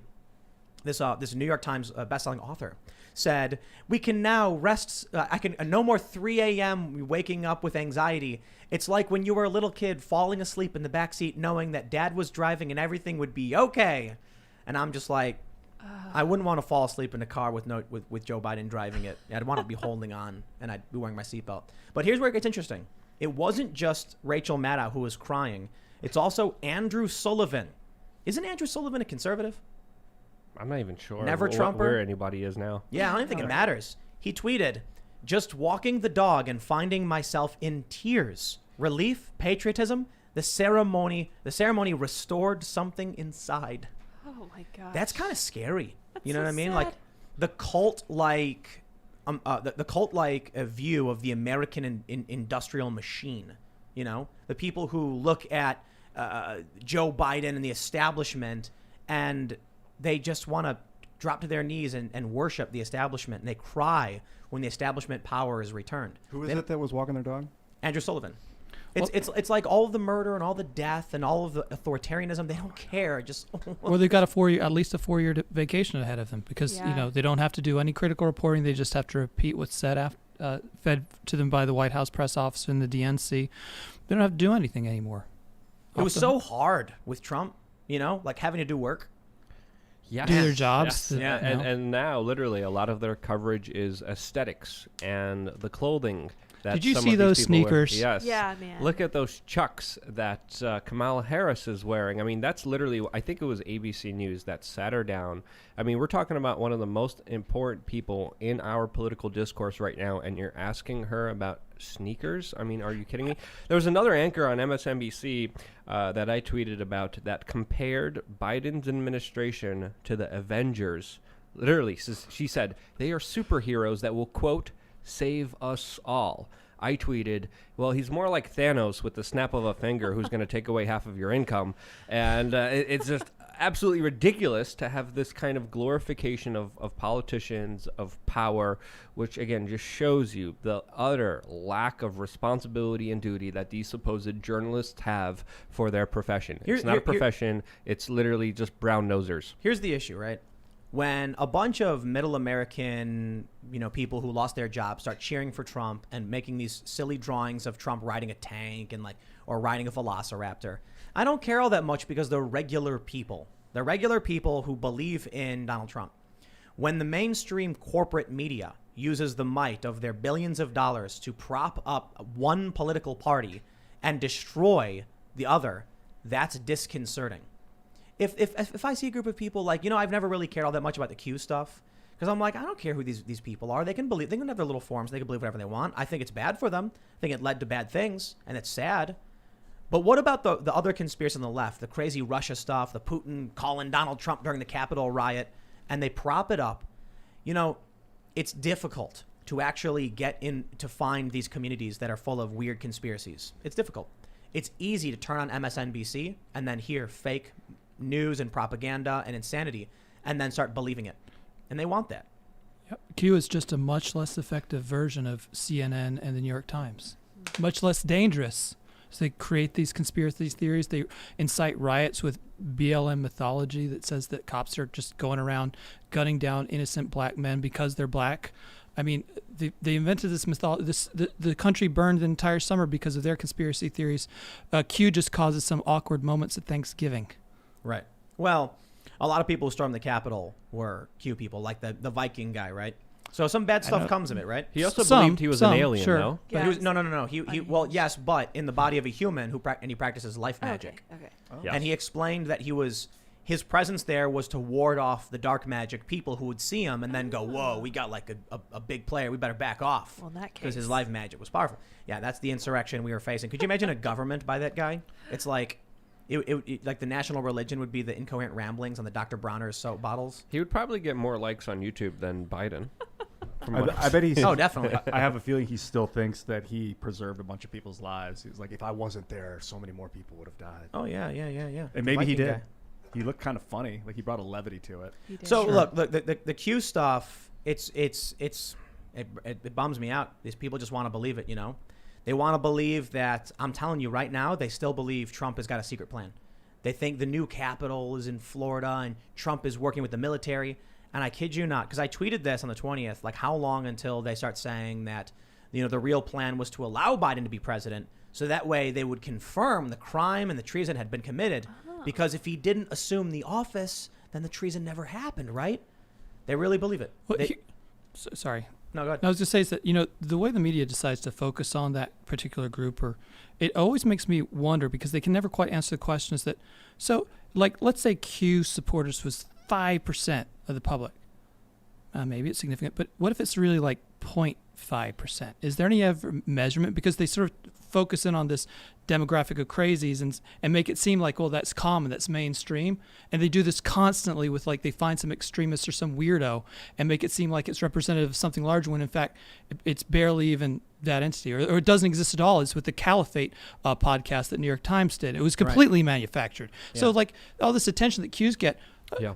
How many people actually are quote unquote Q? Has there been a survey done that established them as something more than 1% of the population, if that? Yeah, but it was given life because of the major censorship efforts. A lot of people who spewed the Q stuff said, well, if we're not legitimate, why is YouTube, why is Google, why is Facebook and Twitter censoring us? And that, of course, created a situation where the conversation didn't take place in front of everyone. It took place in other parts of the internet that are far away, in seedy places where crazy people go to discuss different things. And it even came to a point where YouTube started banning and deleting videos that were critical of Q people. So how can we? They say whenever they get censored, they say over target. Yes, which means that, oh no, like we figured it out. That's why they're reacting this way. They're trying to ban us because we were right. Yes. Jack Dorsey actually sort of admitted this, because you remember after Trump was banned off of Twitter, he sort of, and then Parler was kicked off. He made his little tweet thread, and it was very slimy and I don't think authentic. But in the beginning, he says that banning Trump and the other platform, what happened to them, has, in his words, he said, caused the conversation to become fractured. And that's exactly what you're describing, because if we're not all in the same place talking, we can't all correct and if somebody goes really far off the reservation, well, we're all still here. We can just pull them back and put our arms around them. But when they're off on their own, that communication's been broke because they've been banned off the platform.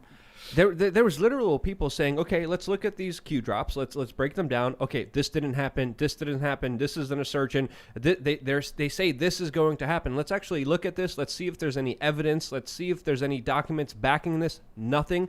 And slowly talking people out of it. Those videos were deleted, from YouTube. They thought that Mueller was working for Trump. They said that Mueller, they needed a way to get in a special prosecutor with a deep state realizing it. And that Mueller was pretending to investigate Trump for the press, but it was actually going to be about Hillary Clinton. And then it never happened. And they claimed to have found the location of these camps. And they went to these places, and then there was nothing there. And it was years ago that people like Cernovich and Jack Posobiec, some of the highest profile Trump supporters, were like, dude, it's not real. People don't want to let it go.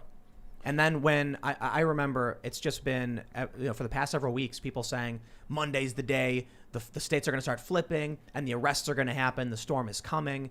Nothing happens. Yeah. Then I remember the day before inauguration, I see people posting on Facebook, tomorrow is the final day. They're waiting for the last moment. And then Biden gets inaugurated.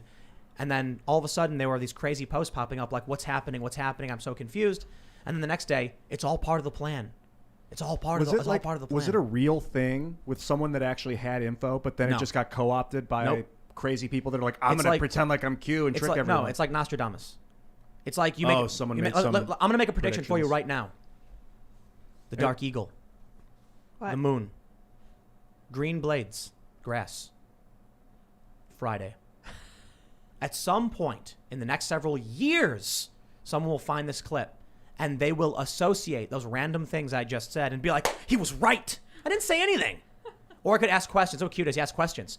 Why is Nancy Pelosi wanting machine guns? Why is the National Guard refusing to answer why they're there? Yeah, they asked a lot of questions. That's what Q does. Yep. Ask questions. Why is the military moving a plane in the dead of night to Joint Base Andrews? Why did another plane go to Texas? And they call themselves Q because that's the name of that guy from Star Trek. No, because Next of Gen? Q clearance. What's that? The highest level of security clearance you can get. So they say. Okay. I don't know if that's true. I don't know I don't about even security know. clearance. Well, a lot of people attribute what happened with Q as a government-run psychological operation as a psyop, because if you look at the effects of it, it essentially undermined not only Donald Trump, but any form of legitimate criticism of government. Instead of actually considering what the government has been doing, the American foreign policy, where our tax dollars are going, people were talking about riddles on the internet and looking for things that weren't really there at all from the very beginning. And when you see the cause and effect, a lot of people are saying, hey, this was directly done for nefarious purposes that essentially backfired on anyone who believed in it. You know what else is just like that? Voter fraud. No, here's my point, is because look, this type of research I did was into something that was much more concrete and practical, whereas these voter fraud conspiracies just made it seem like the entire election was a result of voter fraud. Now, I've said what I've said in other channels about what I think would happen, but the problem is what this has done is distract us from something that had a much bigger impact than illegal ballots, which was over the last 4 years, with hundreds of millions of dollars, the left went on a registration march. They did aggressive voter registration, voter engagement, and voter turnout that was unmatched on the right. That had a much bigger impact than anything related to fraudulent ballots, voter fraud, etc. However, because we're all absorbed with this voter fraud thing, we're not paying attention to the real problem, which is those conservatives, those on the right, are just completely did nothing on the voter registration side to match what the left was doing. But as long as we're talking about voter fraud, we're not paying attention to the real problem, which is exactly what you've said. And it was a lot of rule changes over the past year. That too. It was well before COVID that Pennsylvania passed the law, and these are Republicans, by the way, for mail-in voting. So that's why I say the whole thing was actually Trump getting Ocean's 11'd. The real moves were made well in advance of the election. And we were watching it happen. There was even controversy where Trump was like, don't vote by, vote by mail is bad. Oh, wait, you should vote, because they realized it was actually disenfranchising his own voters. The Democrats had planned this for a long time. Stacey Abrams has been running a massive get out the vote campaign and fighting legal battles to maintain voter registration rolls and things like that. So I agree with you. Yeah. I think it happened a long time ago, and I think that's what you're working on now. Yeah, well, Look Ahead America, our primary mission is registering, educating, and turning out to vote disaffected patriotic Americans. I have a database of millions of American citizens who are patriotic, who are not registered to vote. And we're going to go into their communities, just like Acorn would do on the left, or Stacey Abrams would do in Fulton County, engage these people, get them registered to vote, educate them, have events, do real community organizing, and turn them out to vote on election day, because nobody on the patriotic side has done that, and that's what our primary mission is. And the problem with all this is I bring this up, and then people say, well, what's the point? They're just going to steal the election again. And again, I made the point that illegal ballots did have an impact, but nowhere near the impact of the voter registration and then lowering the bar to make it easier to vote. Those two things together. I think, mail-in voting. Republicans overwhelmingly voted in person, and then you had Democrats who overwhelmingly voted early. And so a lot of people don't realize, I hear the same thing over and over again about like the late night, boosts for these candidates. And it's like, those were mail-in ballot dumps. Yep. And they were from urban centers, which are overwhelmingly. So you take these two factors, that Republicans don't vote by mail for the most part, and urban centers are overwhelmingly for Biden, and you get a 95% Biden drop. It makes perfect sense. Right. You could see it all coming. And so now what the left has been saying is that Stacey Abrams saved the country, because her Get Out the Vote campaign in Georgia won them the Senate. I also think the Republican Party burnt themselves to the ground by not supporting Trump and by not supporting the people.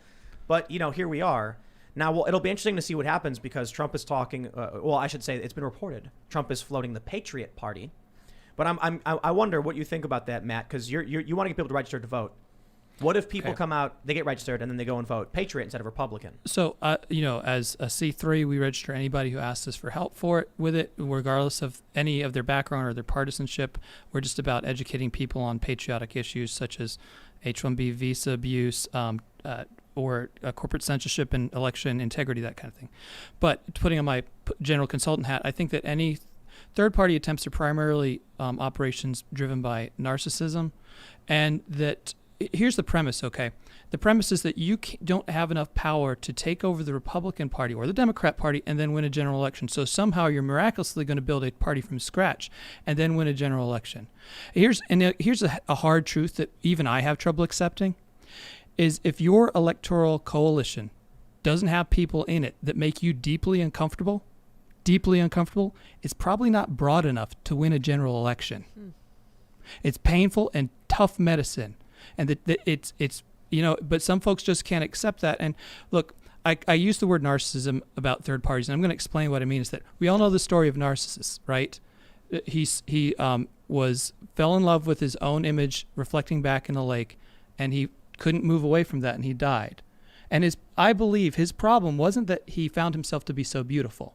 He saw in himself perfection. That wasn't his problem. His problem was that he could not find enough beauty in the real world to leave that and go seek real nourishment. He fell in love with the ideal, which did not exist, rather than falling in love with the real, that while imperfect, still had nourishment and the ability to sustain him and to grow him. And when you look at a political party, GOP or Democrat, and you see imperfection and you only insist on perfection, that doesn't exist. That gets you nowhere unless you're willing to work with other people whom are flawed, whom you disagree with, whom you may strongly disagree with on some issues. So your refusal to engage with other Republicans because you think they're sellouts or rhinos, or let's say you're a Democrat, you refuse to engage because you think they're owned by the banks. Well, that's your own narcissism, refusing to accept the fact that this is the real world. And if you want to get anything done in electoral politics, you don't have to love it, but you've got to find a way to work with others, and you can't just fall in love with your own reflection and go off and have any impact that matters. Very good points made. And I think also a lot of Trump supporters are absolutely disenfranchised with all the latest moves he's been making the last few weeks. And, you know, for a lot of people that I'm seeing are really, really disappointed, especially with the pardoning list that essentially is a big debacle. Yeah, he could have come out. He could have done one Yeah. thing, you know, could have been Julian Assange. Instead, we got crooked cronies, the Detroit. Some people Spies, deserved it. Some of it's okay. mercenaries. I can understand some of it. I can. But it was just a big letdown. You know, Yeah. I have many criticisms of Mitt Romney. I could criticize him all day long, but he did one very smart thing, I agree, is that when he was governor of Massachusetts, he didn't pardon a single person. And if you get a president who abides by that, because the pardon power is really kind of weird. Yeah. It's weird because it doesn't seem to fit in with the rest of our government, where it's all law and order. There's a process, checks and balances. You know, you get convicted, you can appeal, etc. This is like a magic wand that exists outside of everything. And I think, you know, to his in that's the only thing I actually think I could say that's good about Mitt Romney is that, you know, if we had a president who embraced that, he'd probably avoid a lot of trouble. Because then if he came out at the beginning and said, I'm not going to pardon anybody, it doesn't exist, then all the lobbying and corruption that surrounds trying to get those pardons would immediately evaporate. Or what if he said, I'm going to pardon everybody. You don't need to lobby me I at all. guess so. All right. Yeah. Everyone. That crazy guy who was selling drugs, pardoned. Joe Exotic, get him out. Heck Joe's yeah. on him. Get him a limo. Could a Got him selling president limo. do that technically? Yes. Yes. Every single one. What? Why? At least from federal crimes. Yeah. Federal charges. Why can't we get a president who just does something? Just do so. I'm not saying pardon murderers or diddlers or really, really awful people. I'm saying Trump could have sat back with a big old stack of paper and be like, let's see, distribution of marijuana, you're free to go. Dude, if we Or were to get, non-violent offenses. That's what I mean. if we were to get a president that defied the military-industrial complex, how would that work? They would have to flee the country and like work abroad. I think it would be a problem, though, if a president did that, because what would happen is that the responsibility that legislators have and the process of passing legislation, House, Senate, then President sign it, it would basically neutralize that, and then we would become this entity that's completely subject to a president's whim. And, you know, But they can do that with executive orders. He can instruct the FBI, for instance, not to arrest people for drug charges. there's limits. Oh, yeah, Yeah. but that's different than pardoning somebody who's been convicted. Right. And there's some limits to what a president can excuse, you know. And we did this before, and it was a mistake. This is a little bit arcane, but the Congress passed a what I would consider anti-free speech campaign finance reform bill. Many of them knowing that things in it were unconstitutional restrictions. And what they were going to do is just count on the Supreme Court. Oh, the Supreme Court will fix it. Well, it turned out the Supreme Court didn't fix it. And they didn't actually get around to even changing some things about it for another 10 or 20 years. So what I think would happen is the legislature would abrogate the responsibility to uphold the Constitution because they just assumed the president would do it or the Supreme Court or somebody else would do it. So I think that would be a downside to your very wonderful fantasy. I just want to see somebody for once. You know, look, there are a lot of people in jail that we know shouldn't be there because we have too many rigid judges and lawyers. I'll tell you, when how old was I, 20 maybe, I got pulled over. I had just gone to Colorado to visit my sister on Fort Carson because her husband was in Iraq on the ground as a field medic, and she was terrified and distraught. And I came to just hang out with her and provide her with some company. When I came back to Illinois, I got pulled over by a cop, and I had no idea why. I had done nothing illegal. I wasn't speeding. And the first thing the cop does is he walks up to the window and he goes, "You Tim Pool?" "Yes, sir." And he goes, "Out of the vehicle, you're under arrest." And I was like, what's happening? He goes, "You're driving on a suspended license." I am? I had no idea. Because if you're under the age of 21 and you get 2 moving violations, 2 different tickets, they suspend your license for 3 months. I didn't even know that it happened, and I didn't realize that I had previously gotten a bogus ticket for speeding when I wasn't. I was exiting off of Lakeshore. I was onto Belmont Avenue from Lakeshore Drive. I was going about 5 miles under the limit. And a cop pulled me over and gave me a ticket. So here I find myself now, my license suspended. I had no idea, never received notification, had my license and everything. And the guy says, don't worry, I'm going to I-bond you if someone can come pick you up. And I was like, okay, I guess. When I went to court, the prosecutor asked me, he's like, what are you going to do? If you plead guilty, I'll give you, we'll do this, that, and this. And I said, can I just let you know what was going on and like what happened? And he said, sure. And I explained everything. And I was like, look, I was coming back from visiting my sister. I had not received any notifications about a suspension, and I'm really sorry it happened. And he goes, thanks for your confession. So it's a year in jail, or you're going to plead guilty, and we're going to give you court supervision, and you're going to pay a fine. And I was like, okay. And then when I went to the judge asked me if I had been coerced, and I said yes. And he said, what? And I was like, yeah, he told me I'll go to jail for a year unless I just tell him I'm guilty. And the judge rolled his eyes and said, get a lawyer and come back. Does it make sense that someone who's 20 I got a tail light out and a speeding ticket, now they want to throw me in jail for a year or threaten me with that? I think that makes literally no sense. And it's ridiculous that our system has become so rigid that they would say, I don't give a damn about your family. I don't give a damn that your brother-in-law is serving in Iraq and you want to do the right thing.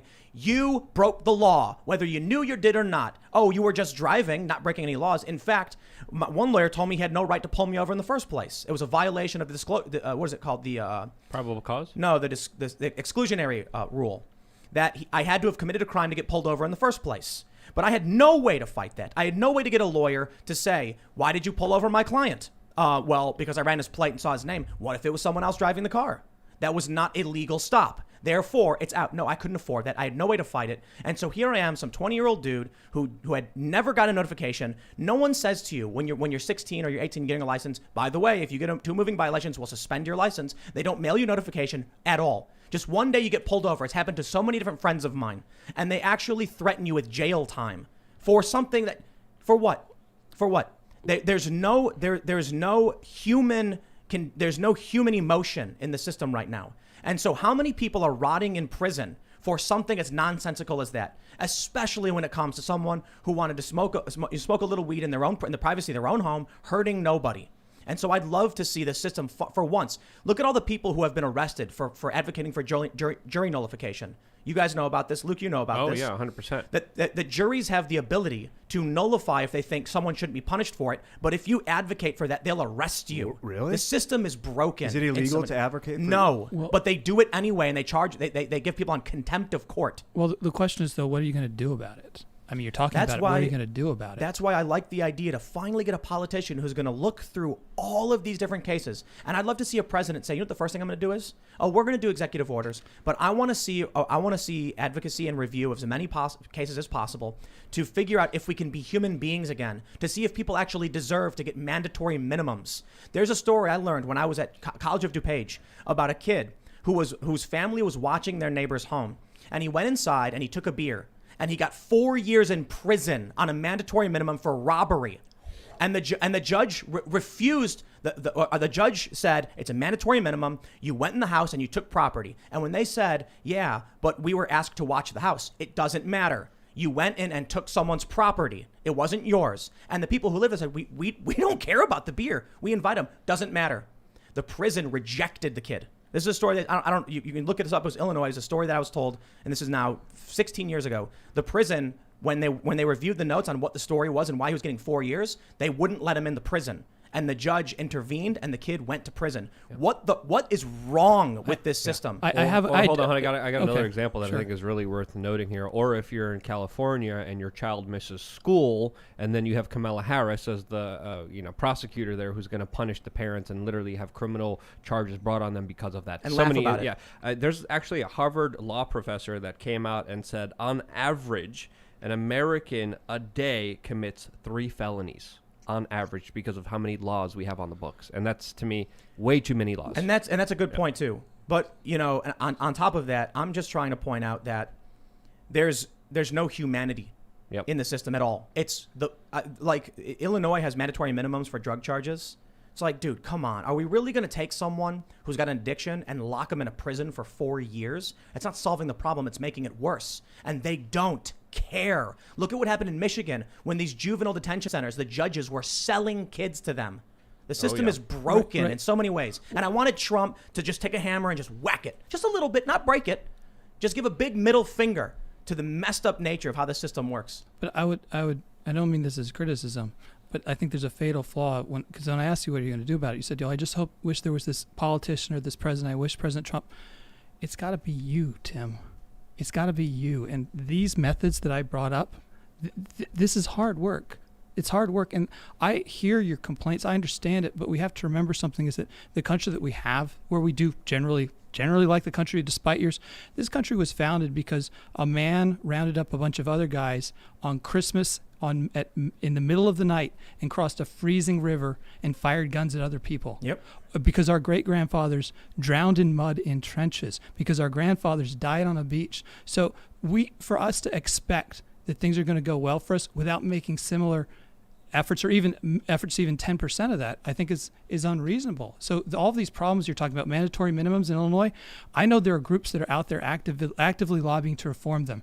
And it's not going to happen overnight, but it's one step at a time. This issue with young people getting 2 moving violations, having their license, what happened to you? There are multiple solutions available to us. Get that prosecuted. Those guys are elected. You can get rid of them or change the law itself. So all these things are fixable, but it takes time, it takes effort, it takes training and organization, and so we are doing stuff. We got to do stuff. We're talking about it on our show and bringing you on because you are the guy with boots on the ground working towards those solutions. I have always been, I used to do fundraising for nonprofits. That helps. It was always marketing and events and awareness.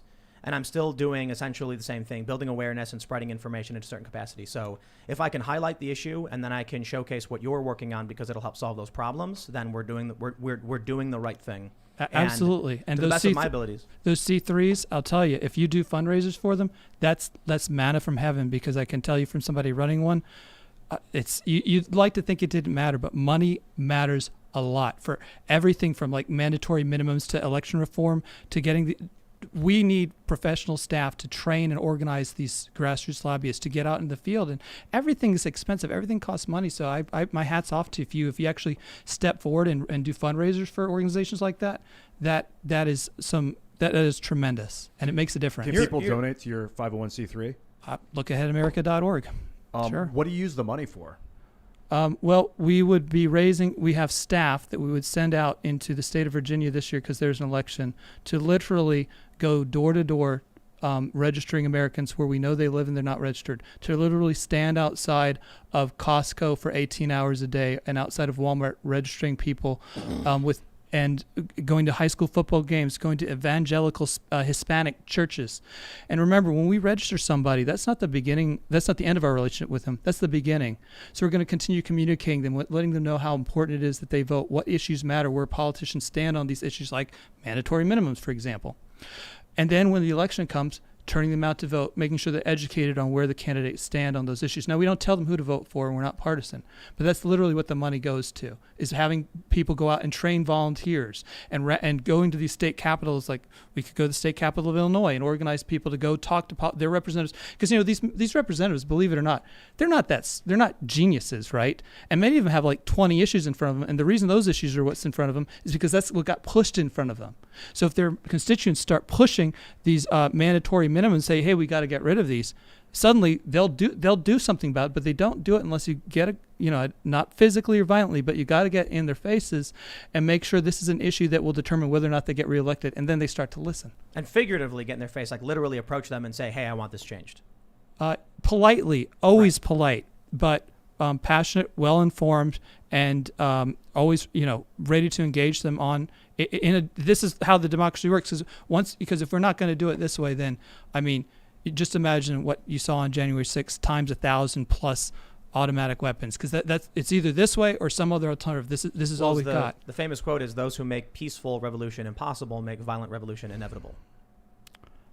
I've heard that. Yeah, who was that? JFK who said that? Who said that? That's a genius quote. I'm going to look it up. It sounds like more like a one of those Che Guevara type. Maybe, quotes, but you don't have to take it to the literal idea of like overthrowing your government. It's just generally, if we can't change the government and solve these problems, then people eventually explode. Right, but I don't think you get to go explode if you haven't tried talking to if you don't know the name of your state legislators and you're complaining about things, then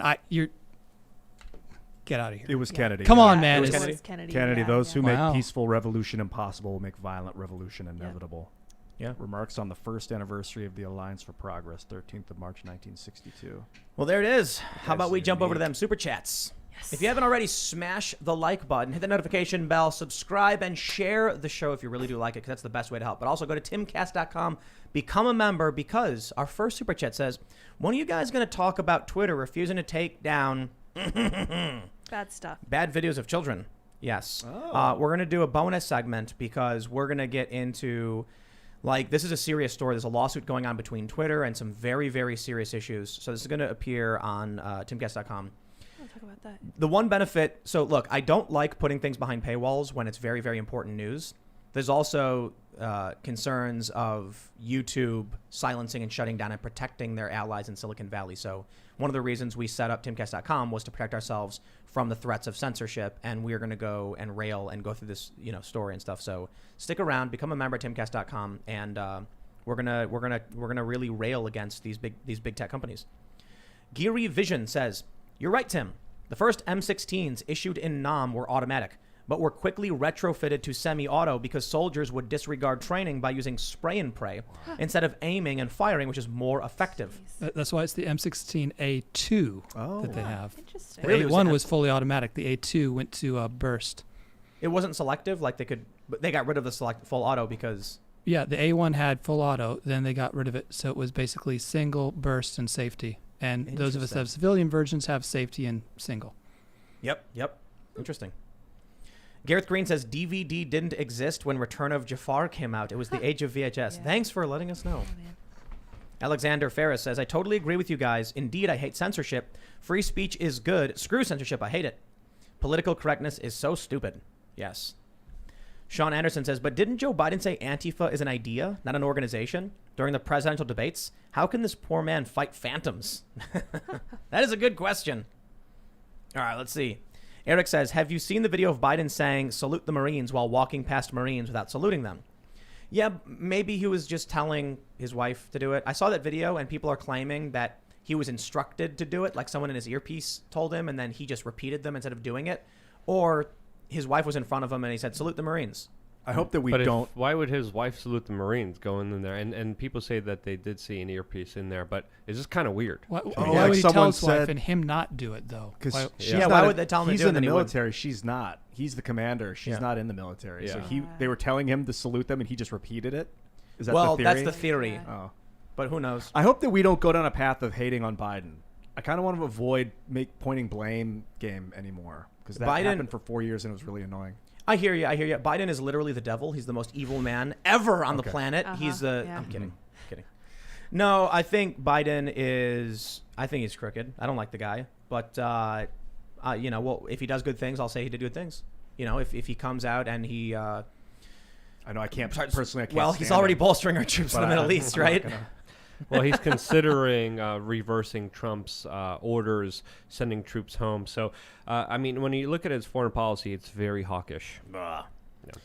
Donald Hutchins says, Tim, first super chat, joining the website today. Thank you for speaking truth here.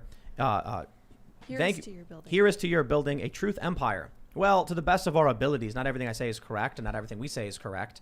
We just we'll try to be honest to the best of our abilities. And for those of you that have joined, if you're having an issue, you can email members@timcast.com, and we'll get you sorted. It's a new site, so there's some bugs. We're getting them fixed. There's a third-party plugin or something because certain email providers aren't working properly. But we'll get it fixed. Just members@timcast.com. Nuclear Winter Gamer says, I bought a 3D printer this new year and will try and make things for myself and not give money to CCP. There's no reason why we can't make things. Seriously, could you imagine if you just bought a 3D printer and started manufacturing basic goods? Like you bought a bunch of ABS and like, what do people need? What can you make out of plastic and get printed and then sell it on the shelf? Custom built parts that you can't easily get unless they're shipped from China. You could just now 3D print them if you have the right skills to do so. And if you have a 3D printer, you can tell your friends, just a little bit of profit on top and I'll print it up for you and it'll be ready in a couple hours. It's a lot of work. We have a 3D printer here. I'm still trying to get the basic kind of understanding of it. Yeah. But it's fun. It's really cool stuff. Patrick Mulligan says the Jacobin Biden Jesus cover was an obvious joke. You know, we realized that at the end, like maybe it was supposed to be tongue in cheek. I guess the issue is there were too many posts from actual leftists. I referenced it where they talked about the sun breaking, like the clouds breaking, the sunlight beaming down on Biden. And so I was like, why would I assume that was a joke when they've been tweeting all of this stuff nonstop? To be fair, Jacobin is leftist, not establishment necessarily. And so they've been critical of Democrats. So we probably should have caught that one. And that's on us. By all means, feel free to rag on us. I'm sure the leftists are. Scott Hale says, Tim, big question. Why won't a social media platform pay a percentage of data into info revenue and ad revenue to all its participants? I feel like this helps both parties lift up the bottom of society. 5% would be big for most. Maybe, but Twitter's got, what, 300 million users? Their profits aren't nearly that high. You'd get a penny. I've heard people say the whole, like, own your data stuff, and I'm like, they make 0.0, like, they make 0.1 of a cent. You know, Minds is doing it. If you sign up for Minds Plus, so it's like, I don't know, it is $10 a month or something, then you get they split 25% of the revenue with the user base, the Minds Plus user base. Oh, interesting. You might want to but check those the numbers, revenue but I isn't think just from Minds Pro. It's like there's other sources of revenue, and then I mean, it feels like you should.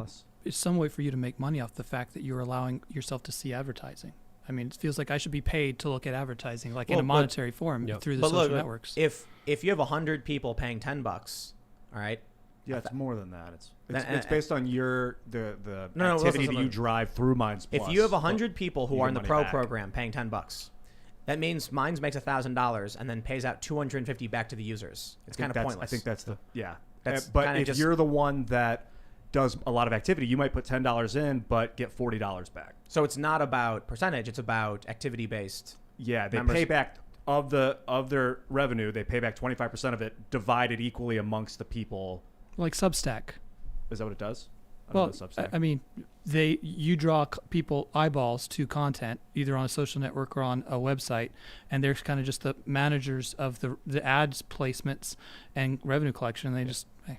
I think Brave also shares ads that you see on their platform. So, all right, let's see.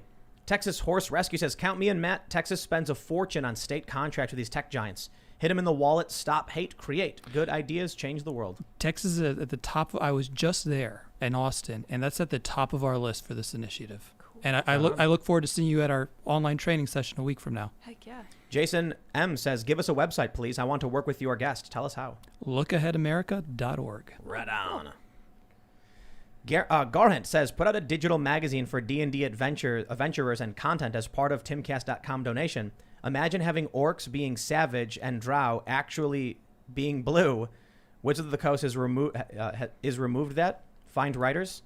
Ian, you want to make D&D books? Create like a mythology of our own, call it something different, but use elves and dwarves and dark dwarves and drow and dragons. Well, hold on. We were talking about doing a culture war D&D kind of thing that was like way over the top. Like you know. I mean, the rule set's open source. Yeah. So do they just want like a magazine, like a story art or a digital full magazine for D&D adventurers? So badass. I wasn't cool enough to play Dungeons and Dragons as a kid. You're so, always cool enough. Yeah. Let's see. It's just me says, "Matt, I tried to donate to lookaheadamerica.com and it wouldn't allow me to donate. Is it lookamerica.org?"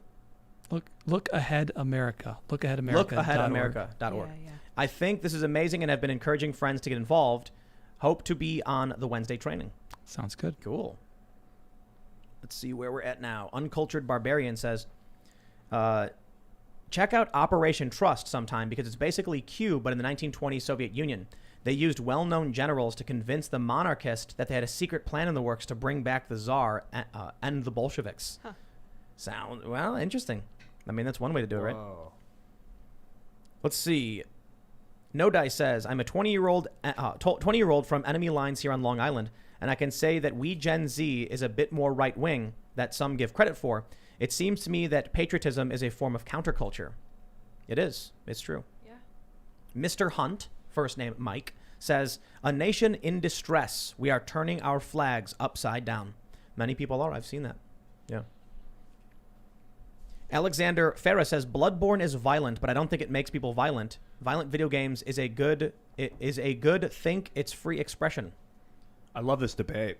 I would love to go like way deep on this because I think it's like so pervasive in society. Video games undoubtedly are pervasive in society, and I love it. Brady says, so when does The Division go from game to documentary? A lot of people pointed out that DC looks like The Division 2. Have you guys ever played The Division 2? No, but I remember hearing that it had references to Dark Winter, Yeah. the Operation Dark Winter. official war game that happened. That Joe Biden. That Biden said is going to happen. Yes. Amazing Yeah. choice of words, Yes. Joe. Uh-huh. So Operation Dark Winter was a war game about a pandemic. The Division, the first game that came out, you're in New York. It's quarantined. A virus has been released, and Directive 51 has been enacted because the country is in danger. And Directive 51 gives the ability to create a new continuity of government, essentially override the existing government. And then you are the Division, agents going in to stop these rogue groups. So then the Division 2 takes place in D.C., and there's barricades and fences everywhere and rogue groups around D.C. It's a really good game. I played both pretty extensively. Yeah, good fun. The New York design was amazing. I remember like living in New York and playing it and explaining to people that I knew where everything was because I lived here and I knew where it was. So like, oh, we got to go to Radio City Music Hall. I know where that is. Just follow me. Like everyone else is like, we'll look on the map. You don't need to. It's pretty I live cool. here. It's just down the corner, and we turn on. It wasn't to scale or anything like that. Fran Pham says, Ian, there are Native Americans in Red Dead Redemption 2. Awesome. In fact, the later half of the game is centered on them. Red Dead Redemption 2 mostly doesn't have the natives violently attack you and vice versa because that's, well, Yeah. not PC. I know. For better or worse.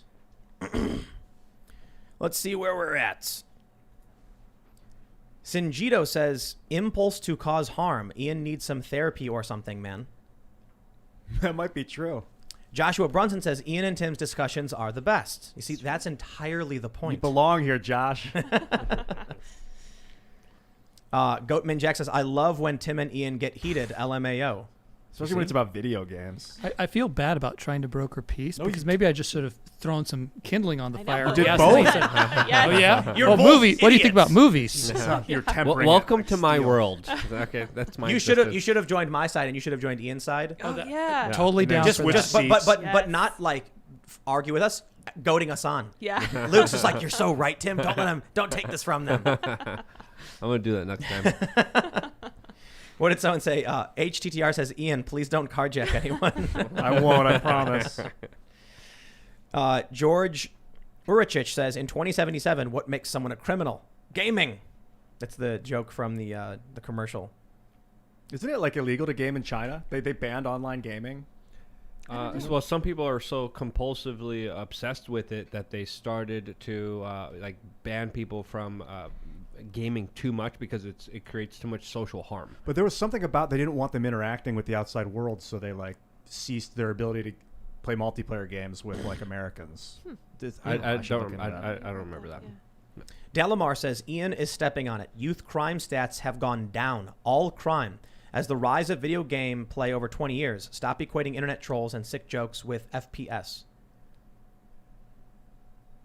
Sporkwitch says, books were blamed for deviance, then comics, then rock music, now video games. It's the same progression of scapegoats as always. No evidence that it's causative. Some correlation with violent people being drawn to them. That's a Interesting. good point. Oh, yeah. Maybe you're just a violent person, Ian. Oh, you know me so well. Tim. Yeah. But no one really wants to talk about the root cause of violence. That's the thing. It's always scapegoated. So you Violence guys is made a human very, default. very good What do point. you it's think it is? It's demons, obviously. They Yeah. enter your soul at It's night, probably and then demons. you wake up like, kill. Socioeconomic conditions, fatherless homes. Demons. There's things to really argue here. There's things that we should really have a conversation about, but that's never going to happen because it's all something else. I feel like Trump was a good example of people that didn't have strong relations with their father would look for a strong male figure, and he just offered something. So the first time that they'd seen that, and that's why he has a lot of young men. I think had a lot of young men Well, as his. Jordan Peterson was giving purpose and responsibility Yeah. to young men, and that's why they were drawn to him. He said, "Find the heaviest thing you can carry and carry it." So I think one of the big factors in today's day and age is the millennial generation and much of Gen Z. You have the leftists who have found purpose in social justice, and then you had a bunch of not super politically active people with no purpose, and then they found someone like Jordan Peterson. The left, realizing that their opportunity to radicalize and indoctrinate was being stopped by someone like Peterson, called him a Nazi and all right and all that stuff, when he was literally just like a self-help psychologist, being like, You should work on yourself and be responsible. And they're like, no! Don't teach them to be responsible and have purpose in their lives. We need to tell them the only path to purpose is through us. So he was a threat. He studied like the Gulag Archipelago and the rise of totalitarianism. He's like, I've studied the Nazis. I know where they come from. And they're like, he's a Nazi. It's like, what is going on? We have a very important super chat. Caseto says, everyone is always focused on the idea that video games make people violent, but I'm over here in the corner trying to choose the dialogue option that doesn't upset the NPC. Yeah, I always play as a good guy. Yeah, it's the a really first good point. playthrough. No, but yes, there's a funny meme where it was like, now that I've beaten the game through as a good guy in my first playthrough, I'm going to play as evil. And then it shows like, I can't remember which game it was, but there was someone asked like, do you like my work of art? It's taken me a long time and I've worked very hard on it. You can choose, it's the worst thing I've ever seen, or like, it's terrible. And then it showed a picture of like a video guy gaming, crying, like pressing the button. Like he couldn't insult the NPC. It hurt his feelings. That's funny. Let's see. We'll move down here a little bit. Daniel Bundrick says, the children of the revolution always eat their parents. Oof.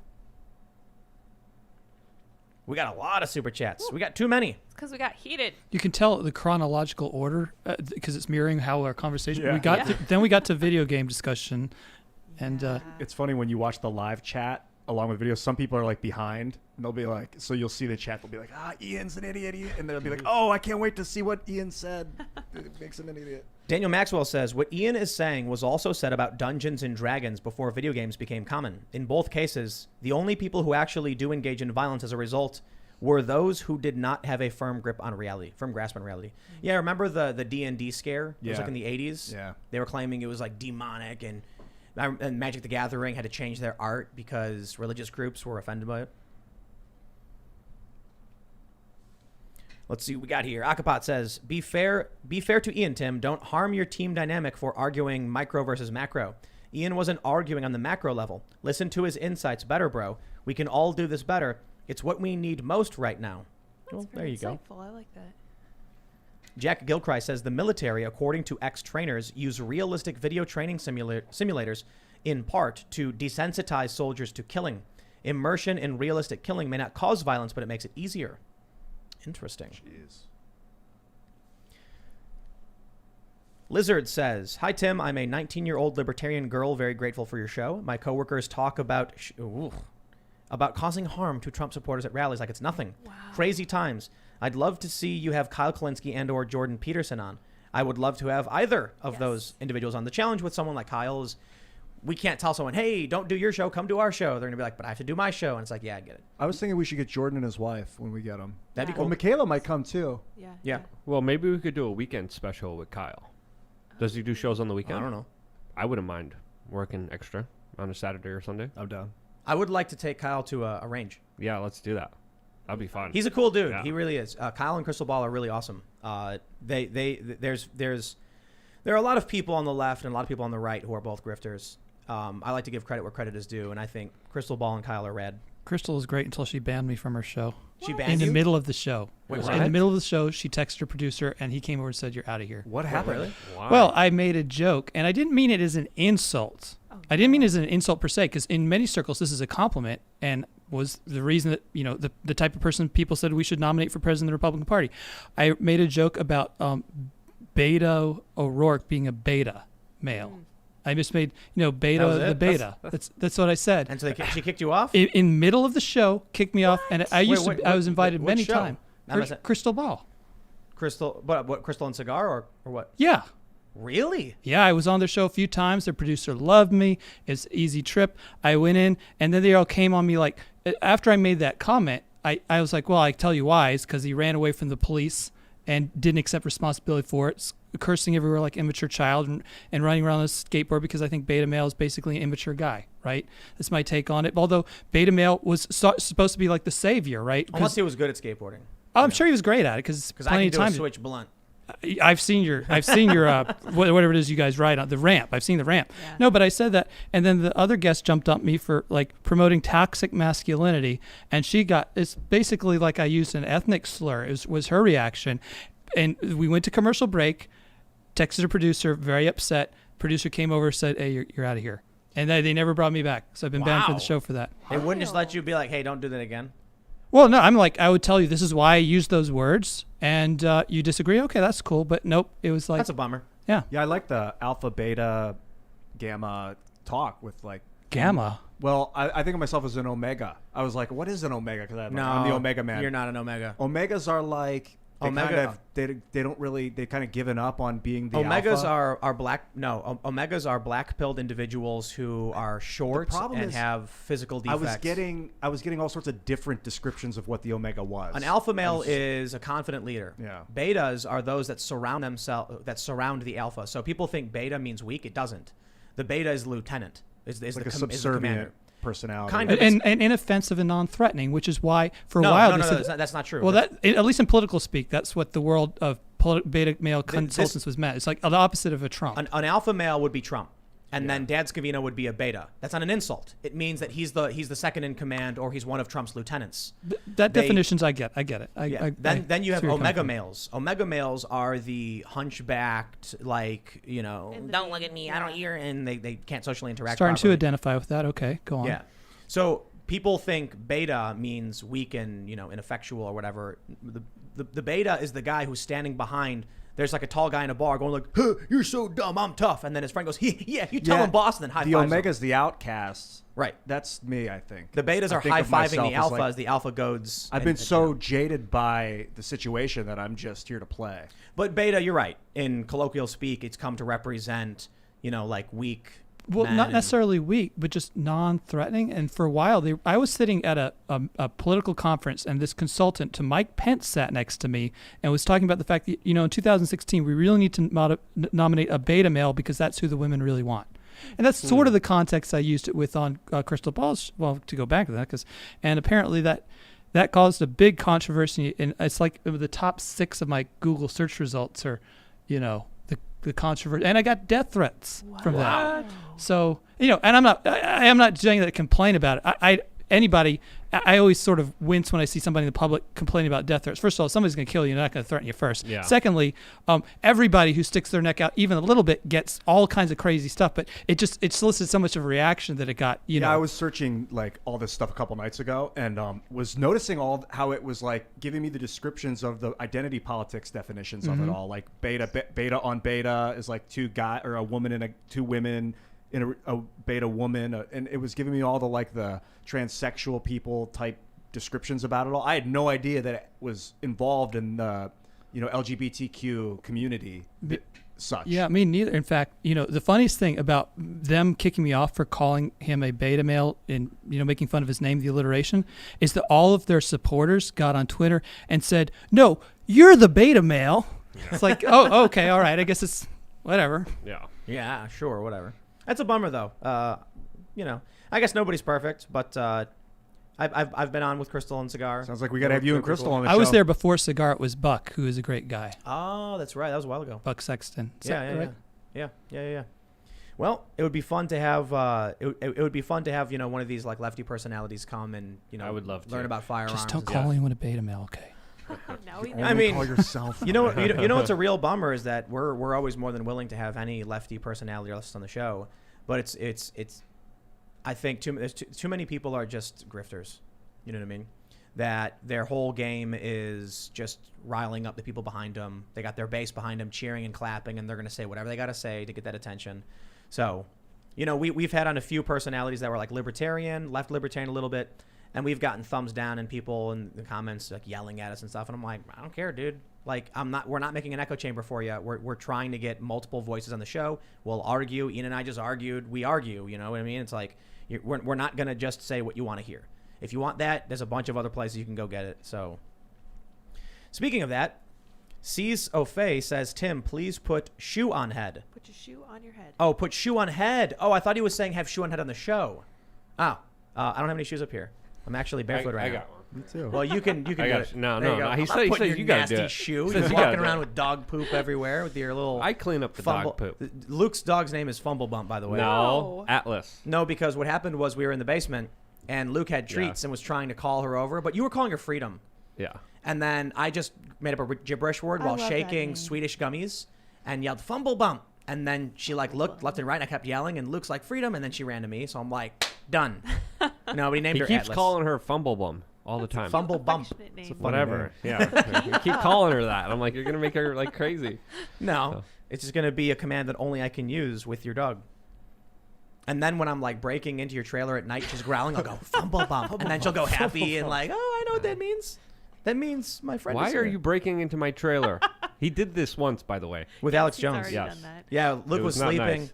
and Alex pulled up, and I was like, I had the camera, and I was like, yeah, that's good. That's, Yeah, that's me and Alex Luke's. have a turbulent history, so it was weird taking know, a nap. that's why it was I great. I either meditate or We take gotta a get the nap before the footage. show. I was taking a nap, and I wake up with Alex Jones professing his love for me, telling me that that we were in a relationship before. I'm like, dude, we were about to fight last time we talked about 10 years ago. I'm gonna put that and now footage you're up. here in my room. What is like? It was just Yeah. weird. I'm going to It was put that strange. footage up. I have the footage. Yeah. I just got to get it from my GoPro, and then we'll And then put you'll it up. exploit me to the fullest degree. Of Probably, course. yeah. But at least I get to sell my T-shirts at thebestpoliticalshirts.com. EW says, Tim, new Timcast premium member here. Evan W., when you have a chance, contact me. I'd like to intro you to a data center to put your vids on for better throughput. Got good ideas for you. We're actually upgrading everything, so we might be solving a lot of these problems, but feel free to email members@timcast.com. Dude, Ben set up the system where I've got dual wires coming into my room. One can be a server, Yeah. a whole server We network. can't handle a server, though. I don't. It would be great if we had our own servers, check. but you need a ridiculous amount of bandwidth for that we do not have. Yeah. A lot of people requesting stuff and all that whatnot. Iron Ghost 1982 says, what race class specs do you guys play in WoW? Well, I haven't played. I played Shadowlands a little bit when it came out, and I kind of just rolled my eyes like, there's only so much I can do with the story. And but I worked really hard to get a Void Elf, and now I have a Void Elf Rogue because it's been too long since I played. But the Void Elf has the teleport ability. You guys. I don't know the Void Elf new race. Yeah, it's from I think Legion. You got to complete. Maybe it's not. I think it's Legion. Maybe I'm wrong. You have to complete a whole bunch of quests. It's been a while since I played. It was like a year ago. And then once you finally complete everything, you unlock this special race with they have an ability where they throw a rift, and then you can blink, like teleport to the rift. So I love doing PvP with my rogue, and then I'll like slice and dice somebody up, and then once I kill one of their dudes and they're about to kill me, I just throw the rift and then go the other direction. Tim is pure rogue, by the way. We played totally. last year. He was human rogue.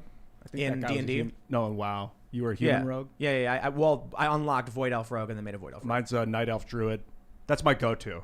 Which is so is Chris. Rogue That's is just funny. the best. You can walk around and be free. But a rogue, a druid can turn into a cat and play like a rogue. Not and then turn stealth into is a not as bear. good. Stealth is not as good. No, it's not. And Druid can heal though. That's true. Druids are pretty fun because they can do everything. We got a big old super chat here. SH says, these people saying games desensitize you to violence against others are just wrong. The amount of problems we soldiers face after killing sticks with us for a long time and causes many problems from drinking to suicide. Nothing helps us deal with taking another life. Yep. Yeah, man. Life is not. This stuff is, it's bad. The double X54 says, "Hey Mac, I'm in the northern VA area. How do I volunteer for your organization when you guys are up here?" Well, we're getting started there. We have a volunteer form on our site where you can tell us what you're capable of doing, what you have to offer. Look at america.org/volunteer. So sign up, please. Very cool. All right, let's see. We'll just grab a couple more super chats.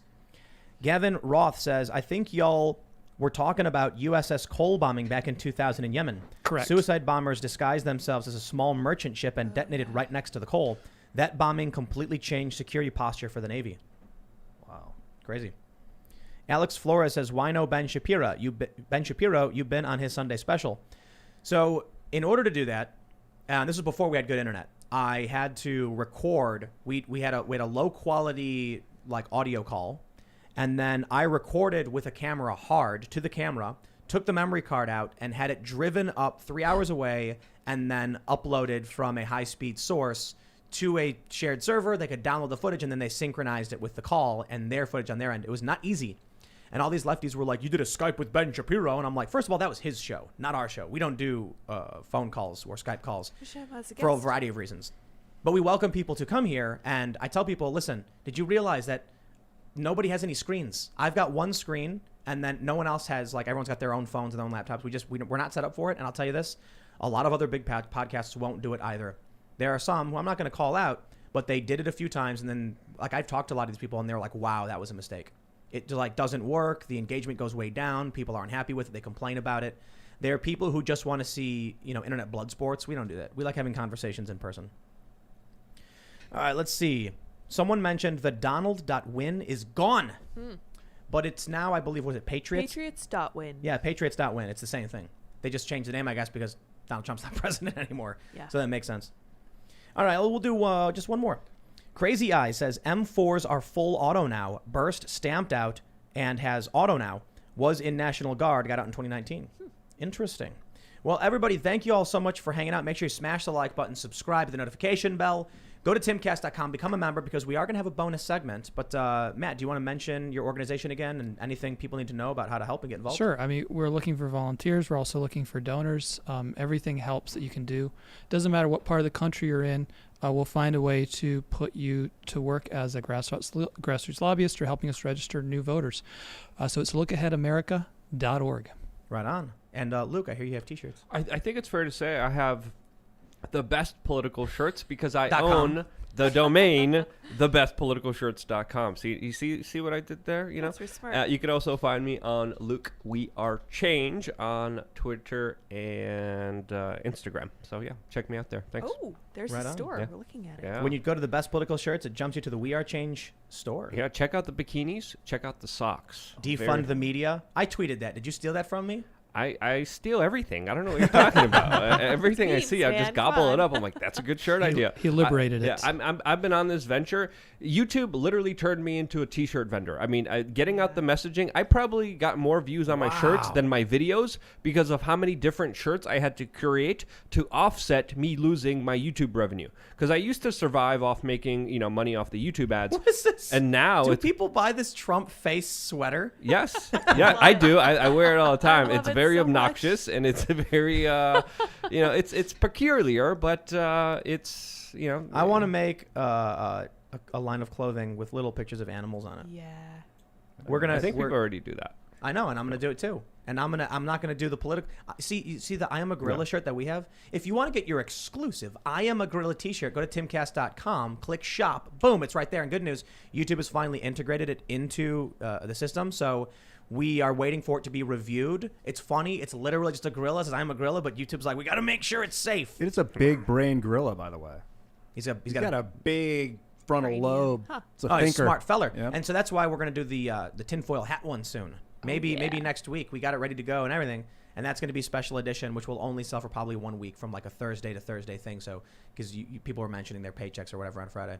But yeah, go to timcast.com, become a member. We have a bonus segment coming up. But Ian, you want to mention? Yeah, two things. One, I don't think druids are better than rogues. I think rogues are probably the best, might even be the best class in the game. But I like the versatility. Personally, I like the versatility of the druid. Number two is I'm Ian Crossland. You can follow me online at Twitter, Minds, YouTube, Facebook, Instagram. And later on tonight, I'm going to be gaming with Adam Krigler on twitch.tv/Ian Crossland. Come follow me there and check it out. We're going to be playing Red Dead Redemption 2. Very excited to roll with a posse. And thanks for having me, Tim. Oh, it'll be fun. Right on. Yeah, so I'm kind of like refereeing this wild ride over here. I'm sorry, guys. It's crazy, but you love it. I'm Sour Patch Lids on Twitter, LYDS, and I'm Real Sour Patch Lids on Minds and Gab and Instagram. Is that right? Something like that. You can find me on all those places. You can follow me on Twitter, Instagram, Minds at Timcast. Check out my other YouTube channels, youtube.com/Timcast, youtube.com/TimcastNews. We will be back tomorrow at 8 p.m. live. But don't forget, we're actually going to have some bonus segments. I believe we might even have more than one. We'll see how things play out. But that's at timcast.com. Check it out and become a member. And if you do run into any issues, go to email members@timcast.com. My apologies. We're getting everything sorted. But other than that, we will see you in the bonus segment or tomorrow at 8 p.m. live. Thanks for hanging out. Bye, guys.